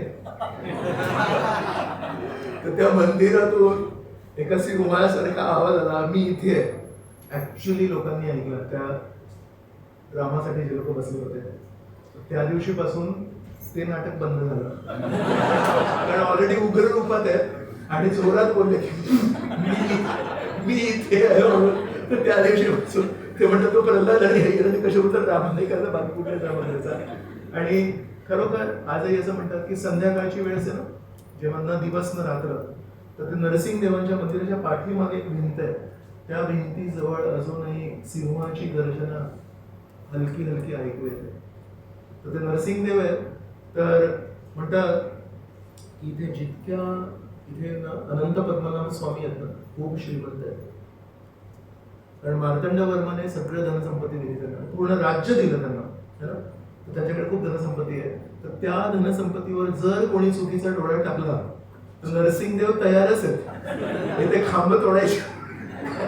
खांब तुटलेलं आहे, आता बघतात कोण आहे इथे, तर चिरफाड करायला तयार आहेत. तर असे हे खूप भक्ताला प्रेम करणारे, आईच्या मायेने पूर्ण ओसंडून वाहणारे, पण चुकीच्या वृत्तीच्या आणि चुकीच्या दृष्टीला व्यक्तीला चिरफाड करणारे नरसिंहदेव आज इथे उपलब्ध आहे. मग थोडं आपण जेव्हा पुढे जातो तेव्हा हनुमानजींची मूर्ती आहे. तर त्या हनुमानजींच्या मूर्तीवर तुम्ही बघाल लोणी लावलंय, पूर्ण त्यांच्या शरीरावर लोणी लावलंय. आणि किती वर्षांपासून आहे कोणी मोजू नाही शकत. तर ही जी आग लागली होती जी मी म्हणालो, ती आग त्या हनुमानजींपर्यंतच पोचली आणि त्याच्यानंतर ती आग पण समाप्त झाली. हनुमानजींच्या पुढे गेली नाही ती आग. आणि त्या आगीमुळे पण त्या लोण्याला काही झालं नाही, लोणी वितळलं नाही. इथे चांगली गरमी असते, वर्षभर तर गरमी असते. पण इतक्या वर्षांपासून मी स्वतः बघितलंय आणि इतक्या वर्षांपासून इथल्या पुजाऱ्यांनी बघितलंय, वर्षानुवर्ष ते लोणी तसंच आहे, ते कधी गरमीमध्ये वितळतच नाही. एक माशी, एक किडा तिथे जात नाही. तर ते काय विशेष आहे हनुमानजींचं माहिती आहे, त्याच्या मागे स्टोरी काय आहे ते माहिती नाही. भगवंतांच्या समोर एक मंडप आहे, त्या मंडपाला म्हणतात ओट्टक्कल मंडप. ओट्टक्कल हे मल्याळम भाषेमध्ये म्हणतात एका शिळेतून बांधलेला मंडप. तर 20 मीटर बाय 20 मीटर खाली आणि 2.5 मीटर त्याची जाडी, तेवढ्या थिकनेस एका शिळेतून बांधलेलं ते ओट्टक्कल मंडप आहे. तर त्याच्यातून जाऊन आपण दर्शन घेतो. तर जेव्हा तुम्ही आज दर्शन घ्याल संध्याकाळी तेव्हा बघाल ते एकच आहे पूर्ण शिळा एवढी मोठी. किती वर्ष लागले असेल त्याला बनवायला. तर अशा प्रकारे भगवंत इथे आहेत. आणि सकाळी जेव्हा राजा येतात, फक्त राजाला त्या ओट्टक्कल मंडप मध्ये उभं राहून त्यांना दंडवत प्रणाम करायची परवानगी आहे. कोण त्या मंडपामध्ये उभं राहून दंडवत प्रणाम करू शकतो? ज्याने कायेन वाचा मनसेंद्रिये, जर आपण तन मन धन विचार वृत्ती चित्त सगळं काही परमेश्वरला अर्पण केलं असेल तरच आपल्याला हक्क आहे. आतापर्यंत कोणी त्याच्यावर वाद नाही घातलाय तुम्ही करा. तर राजा पूर्ण समर्पित आहे. सो ते मी सांगत होतो की जेव्हा ती PIL टाकली आणि त्या पहिले तिजोरी उघडली आणि लक्षात आलं की त्याच्यामध्ये इतकी धनसंपत्ती आहे आणि त्याच्यावर जेव्हा चुकीचा डोळा टाकला तेव्हा मग इथला जो तरुण आहे, तो मुलगा आहे आता जो राजा आहे, तो त्यांनी लगेच सुप्रीम कोर्टमध्ये टाकलं की ना ती समजा आता प्रभूजींची प्रॉपर्टी आहे आणि कोणी म्हटलं की मला ती प्रॉपर्टी पाहिजे, असं नाही ना. ती त्यांची प्रॉपर्टी, त्यांनी दिली तर घेऊ शकतो किंवा त्यांची परवानगी घ्यायला लागेल. त्यांना न विचारता त्यांच्या खिसातले पैसे ना त्याला चोरी म्हणतात. तर मग यांनी केस टाकली सुप्रीम कोर्टमध्ये. ते अनंत पद्मनाभ स्वामी मूर्ती नाही आहेत, ते व्यक्ती आहेत. आपण त्यांचे पैसे नाही घेऊ शकत. आणि ते पैसे घेतले तर चुकीचं पैसे म्हणून, आणि ते कोर्ट केस जिंकले ते, तर म्हणून तो स्टे आला आणि म्हणून ती तिजोरी अजूनही बंद आहे. तर त्या दिवशीचा तो एक व्हिडिओ आला होता, मला अजूनही आठवत आहे. ते आई आणि त्यांचा मुलगा, वडील ते गेलेत, इतके खुश होते, इतके आनंदी होते आणि इतके खुश होते, त्यांना म्हटलं की अनंत पद्मनाभ स्वामींचे पैसे कोणी चोरी नाही करते म्हणून. तर ते येऊन तिथे दंडवत प्रणाम करू शकतात फक्त, तर आता त्यांनी सगळं काही समर्पण केलंय म्हणून. अजून अनंत पद्मनाभ स्वामी जे आहेत, तर ते गर्भोदक्षाई विष्णू आहेत, बरोबर. तर गर्भोदक्षाई विष्णू त्याच्या खाली क्षीरसागर आहे असं म्हणतात तिथे. तर कधी संध्याकाळच्या वेळेस त्याच्या पण अनंत पद्मनाभ स्वामीच्या मागे जर गेलं तर लाटांचा आवाज येतो, जसं क्षीरसागरामध्ये लाटा वाहत आहेत असा आवाज येतो. एक पुजारी होते, त्या पुजारीनं म्हटलं की खरोखर क्षीरसागर आहे का इथे. तर त्यांनी काय केलं, छोटं तिथे क्रॅक होती एक, त्या क्रॅकमध्ये एक नाणं घेतलं आणि त्या नाण्याला छिद्र केलं आणि त्याला एक दोरी लावली आणि ते नाणं आतमध्ये टाकलं आणि ते सोडलं असं. तर किती ते गेलं गेलं गेलं गेलं गेलं, त्याला काही अंतच नव्हता. मग त्याला लक्षात आलं की हे आतमध्ये खूप खोल आहे, तर जमीन नाही आहे तिकडे. मग त्याने ते परत काढलं ते नाणं. आणि 3 वेळा आजपर्यंत 1563 1563 मध्ये पहिल्यांदा तिथे एक छोटीशी क्रॅक होती, त्याच्यातून पांढरं एक द्रव्य बाहेर यायला लागलं दुधासारखं. मग त्याला लक्षात आलं की आपण जरी संशय नाही घ्यायला पाहिजे म्हणून, आणि मग त्याला त्यांनी सील केलंय. तसं म्हणतात आज पण थोडीसं लक्ष तुम्ही दिलं तर अनंतशेष अनंतशेषावर अनंत पद्मनाभ स्वामी आहे. तर अनंतशेषाच्या खाली जर थोडंसं तुम्ही लक्ष देऊन बघितलं तर म्हणतात तिथे क्रॅक आहेत आणि त्या क्रॅकला असं थोडं भरून काढलंय की त्याच्यातून दूध बाहेर नाही यायला पाहिजे म्हणून. अशा प्रकारे हे अनंत पद्मनाभ. मग त्याच्यानंतर जो अनंत पद्मनाभ स्वामींबद्दल सांगितलं, नरसिंहदेवांबद्दल सांगितलं, हनुमानजींबद्दल सांगितलं. मग बाहेर आल्यावर एक श्रीकृष्णांचं मंदिर आहे. तर ते श्रीकृष्णांचे मंदिर आहे ते पार्थ सारथी रूपात आहे. तर त्यांच्या उजव्या हातामध्ये चाबूक आहे आणि डावा हात असा मांडीवर आहे, आणि पार्थ अर्जुनाचे सारथी आहे. तर पार्थ अर्जुनाचं एक नाव आहे फाल्गुनी म्हणून. तर फाल्गुनी का, तर महाभारतामध्ये उत्तरेला अर्जुन सांगतात की माझा जो जन्म झाला त्या दिवशी फाल्गुनी नक्षत्र होतं. आपण जेव्हा जन्म घेतो त्या दिवशी सूर्योदयाच्या वेळेस चंद्र ज्या नक्षत्रात असतं ते आपल्या जन्माचं नक्षत्र. काल ते आपल्याला मुरलीधर भेटले होते हॉटेलचे, ते कुठल्या नक्षत्रातले? रोहिणी नक्षत्र कोणाशी कनेक्टेड आहे? श्रीकृष्णाच्या. श्रीकृष्णांच्या जन्माचा जो नक्षत्र आहे तो रोहिणी नक्षत्र आहे. आणि प्रभुपाद त्या तात्पर्यामध्ये देतात रोहिणी नक्षत्र खूप शुभ मानलं जातं, कारण रोहिणी नक्षत्राचा डायरेक्ट संबंध ब्रह्मादेवांशी आहे. म्हणून ते म्हणतात माझं नाव मुरलीधर, माझा जन्म अष्टमीचा आणि माझं रोहिणी नक्षत्र आणि मी 8वा मुली आणि म्हणाले पण मी माझ्या मामाला नाही मानलंय. सो हे जे अर्जुन आहेत ते फाल्गुन नक्षत्रामध्ये जन्मले म्हणून त्याचं एक नाव आहे फाल्गुनी म्हणून. तर मग याला फाल्गुनी तीर्थ जे म्हणतात त्याचं एकच फक्त कनेक्शन दिसतंय की कारण ते पार्थ सारथी आहे, ते वृंदावनचे कृष्ण नाही आहे, पार्थ सारथी आहे. तर मग अर्जुनाशी कनेक्शन आहे, म्हणून अर्जुन एवढे प्रिय भक्त आहेत श्रीकृष्णाचे, म्हणून या तीर्थाला फाल्गुनी तीर्थ म्हणत असतो. मंदिराच्या समोर एक कुंड आहे, त्याला म्हणतात पद्मकुंड. तर दक्षिण भारतामध्ये भगवंतांच्या सेवेसाठी पाणी लागतं. मूर्तीपूजा म्हणजे पाणी. पाण्याशिवाय मूर्तीपूजा होत नाही. त्यांना नीटनेटकं ठेवणं, त्यांना स्नान करणं, त्यांना अर्घ्य हे सगळं अर्पण करणं, तर पाणी नेहमी लागतं. म्हणून प्रत्येक मंदिराच्या बाहेर एक तलाव असतो, त्याला म्हणतात या लोकल भाषेमध्ये म्हणतात पुष्करणी, किंवा कर्नाटकमध्ये म्हणतात कल्याणी पुष्करणी तसं. तर इथे त्याला भागवतामध्ये जेव्हा बलरामजी इथे आले तेव्हा त्याला म्हणतात पंचाप्सर कुंड, पण आता याला म्हणतात पद्मतीर्थ किंवा पद्मकुंड. आता त्या पद्मकुंडामध्ये कोणाला जाऊ देत नाही, पण एक काळ होता जेव्हा पद्मकुंडामध्ये आपण जाऊ शकत होतो. इव्हन उडुपीला कृष्ण मठ आहे, कृष्ण मंदिर आहे, त्याच्या बाहेर एक तलाव आहे. त्या तलावामध्ये एकेकाळी मी स्नान केलंय, पण आता सगळं बंद केलंय, आता ते जाऊ देत नाही, कारण आधुनिक जगातले लोक भरपूर काय काय करतात. तर या पद्मकुंडामध्ये लोक येऊन प्राण द्यायचे. पवित्र जागा आहे, वैकुंठ मिळेल, तर आता तिथे जाऊ देत नाही कोणाला. माझे एक जवळचे मित्र आहेत वासुदेव प्रभू म्हणून, ते इथे तिरुवनंतपुरमचेच आहेत. तर आत्ता 20 वर्ष आधी म्हणायचे मी कधी पण यायचो, कधी पण प्रदक्षिणा घालायचो, अनंत पद्मनाभ स्वामी मंदिरातच होतो आम्ही नेहमी म्हणून. आता पण तसं नाही करत, कारण ते PIL वगैरे जेव्हा टाकली तेव्हापासून मग सगळ्यांचा डोळा आहे या पैशांवर. तर म्हणून आता हेवी सिक्युरिटी. मग आता ते म्हणतात बॅग तपासतात. आपण छोटी हँडबॅग जरी घेऊन गेलो ना तर त्याच्यामध्ये 20 मिनिटं लावतात ते काय कुठे काही आहे का, हे आहे का, ते आहे का. तर म्हणून आज पण जे तीर्थ ऍक्सेसिबल आहेत ते दर्शन घेऊन टाका लवकरात लवकर. अजून 20 वर्षांनी कोणी राक्षसी प्रवृत्तीचा माणूस माहित नाही काहीतरी याचिका टाकेल, ते याचिकाचं काय निकाल लागेल माहिती नाही, आणि मग हा सेक्शन बंद, तो सेक्शन बंद, आता फक्त दुरूनच दर्शन घ्या, जवळ जाऊ शकत नाही. तर जेवढं शक्य आहे तेवढे हे सगळे तीर्थक्षेत्र बघून घ्या, नंतर काय होईल आपल्याला माहिती नाही. तर हे श्रीकृष्ण आहे ना, श्रीकृष्णांचं ते मंदिर आहे. आणि हे जे श्रीकृष्णांची जी मूर्ती आहे ती द्वारकेहून आली आहे, तिथल्या गुजराती भक्तांनी पाठवली श्रीकृष्ण. अजून बघतोय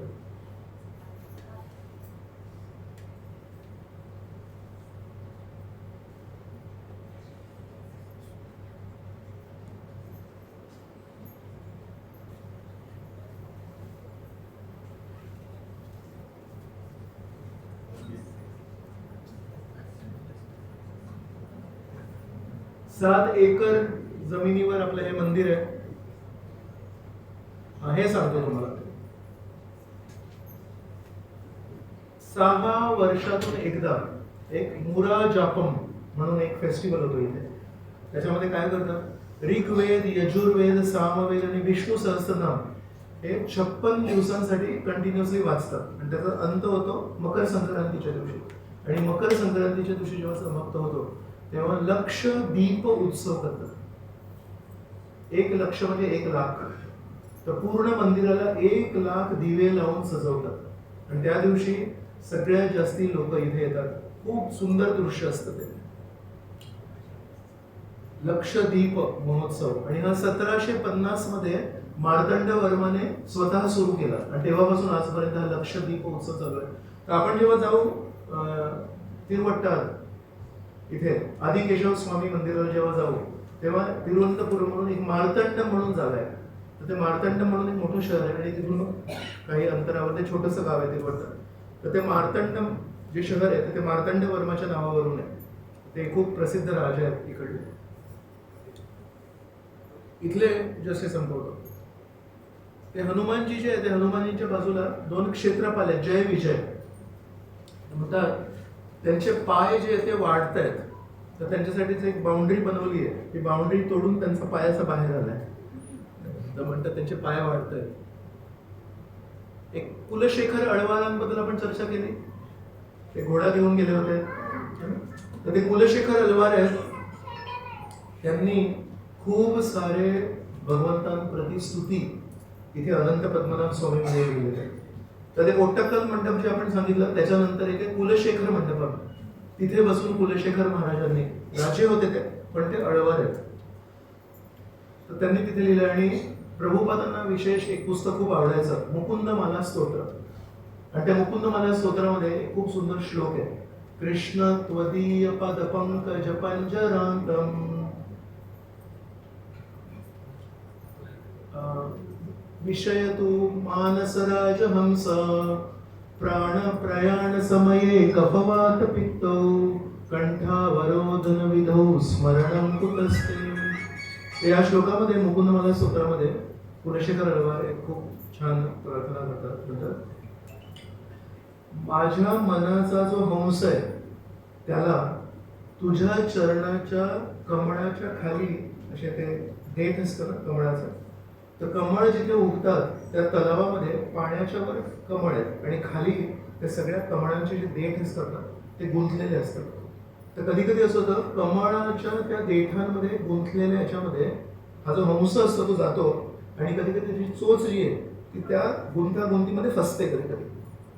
ते हे काय म्हणताय, मानस राजहंस, माझ्या मनाचा जो राजहंस आहे तो तुझ्या चरणाच्या कमळांच्या देठांमध्ये फसू दे. कधी फसू दे? आज फसू दे. का? प्राण प्रयाण समये कफवात पित्त, जेव्हा जायची वेळ येते तेव्हा इथे कफवात पित्त एकत्र होतं आणि स्मरणं कुतस्ते. तर शेवटच्या क्षणी शरीर सोडताना शरीर म्हणतात तसं तापमान पण खूप वाढतो आणि तेव्हा नॉर्मल नसतं आपलं शरीर. म्हणतात शेवटच्या क्षणी कदाचित मला तुझी आठवण येणार नाही, स्मरणं कुतस्ते. तर म्हणून आजच मला तुझं स्मरण होतं म्हणून. आणि शिला प्रभुपादांना ही प्रार्थना खूप आवडायची, म्हणायचे ते परमेश्वराचं स्मरण करण्यासाठी किती आतुर आहे. तर हे मुकुंद मला स्तोत्र जे आहे, आपल्याला मागच्या वेळेस गुरुपादाश्रयामध्ये मुकुंद मला प्रभू आले होते, ते मुकुंद मला स्तोत्र आहे. तर ते कुलशेखर अडवालांनी कुलशेखर मंडपामध्येच लिहिलं होतं. आणि ह्या जे कुलशेखर मंडपम आहे त्याचे जे खांब आहेत ते संगीत करतात. तर सप्तस्वर मंडप पण म्हणतात त्याला. तर त्याच्या एकेका खांबाला जर तुम्ही असा हात लावला तर सा रे ग म प द नि सा असं पण येतं. त्याला दशावतार मंडपम पण म्हणतात, कारण तिथे दशावतार पण आहे.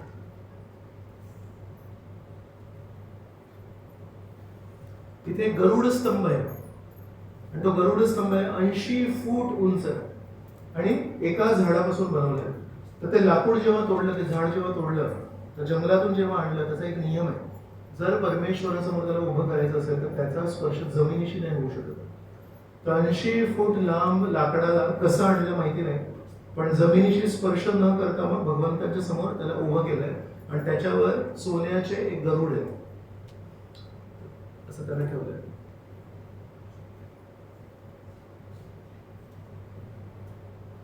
एक ऑक्टोबर नोव्हेंबर मध्ये एक यांचा उत्सव असतो अल्पाशी म्हणून, आणि मार्च एप्रिल मध्ये पण एक उत्सव असतो पैंकुनी फेस्टिवल म्हणून.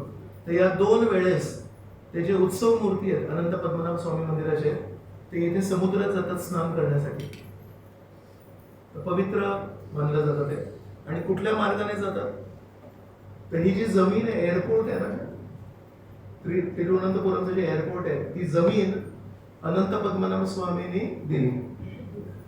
कारण जमीन नव्हती या लोकांकडे एअरपोर्ट बनवायला. तर अनंत पद्मनाभ स्वामीला मागितली, तर अनंत पद्मनाभ स्वामींनी ती जमीन दिली. तर म्हणून दिवसातून वर्षातून त्या दिवशी जेव्हा हा फेस्टिवल असतो, तर ते एअरपोर्टच्या, कारण तो समुद्राला जायचा तो मार्ग आहे, तो त्यांचा त्यांचीच जमीन आहे ती, ते फिरून कशासाठी जाते. तर एक दिवस हा इंटरनॅशनल एअरपोर्ट बंद असतो. का, तर त्याच्यावरून अनंत पद्मनाभ स्वामी आंघोळ करायला जातात. अजूनही होत आहे. त्याचा पण व्हिडिओ आहे माझ्याकडे, कधीतरी पाठवेल. आणि आधी हे जे भगवंत जातात स्नान करण्यासाठी, तर मार्तंड वर्माच्या वेळेस त्यांनी हत्तींवर बसून जायचे. पण एका अशा फेस्टिवलमध्ये एक हत्ती थोडा वेड्यासारखा वागला, तेव्हा त्यांनी बंद केला. आणि मग गरुड वाहन आहे. गरुड वाहन म्हणजे गरुडाची आकृती करतात, मनुष्यच लोक चालतात पण गरुडासारखे असतात आणि त्याच्यावर भगवंत बसतात आणि मग ते गरुडासारखे असे त्याला थोडं हलवत वगैरे घेऊन जातात. काल आपण गेलो होतो आधी जगन्नाथ मंदिरामध्ये, तिथे हत्तीचं एक वाहन असतं, एक अशी मूर्ती बनवतात, त्याच्यावर बसवतात भगवंतांना. आणि हत्ती कसा चालतो, असा डोलत डोलत. तर ते जेव्हा हत्तीचं वाहन नेणार तेव्हा ते माणसं पण तसे डोलत डोलत. एक घोड्याचं वाहन असतं, पण भगवंताचं सगळ्यात फेवरेट वाहन आहे गरुड वाहन. त्यामुळे हे जे भगवंत आहेत हे गरुड वाहनावर जातात. ठीक आहे, आपण इथे थोडा विराम करूया आणि पॉज देऊया. मला कृष्ण मुली प्रभू म्हणाले होते की थोडा आपण पॉज द्यायला पाहिजे म्हणून.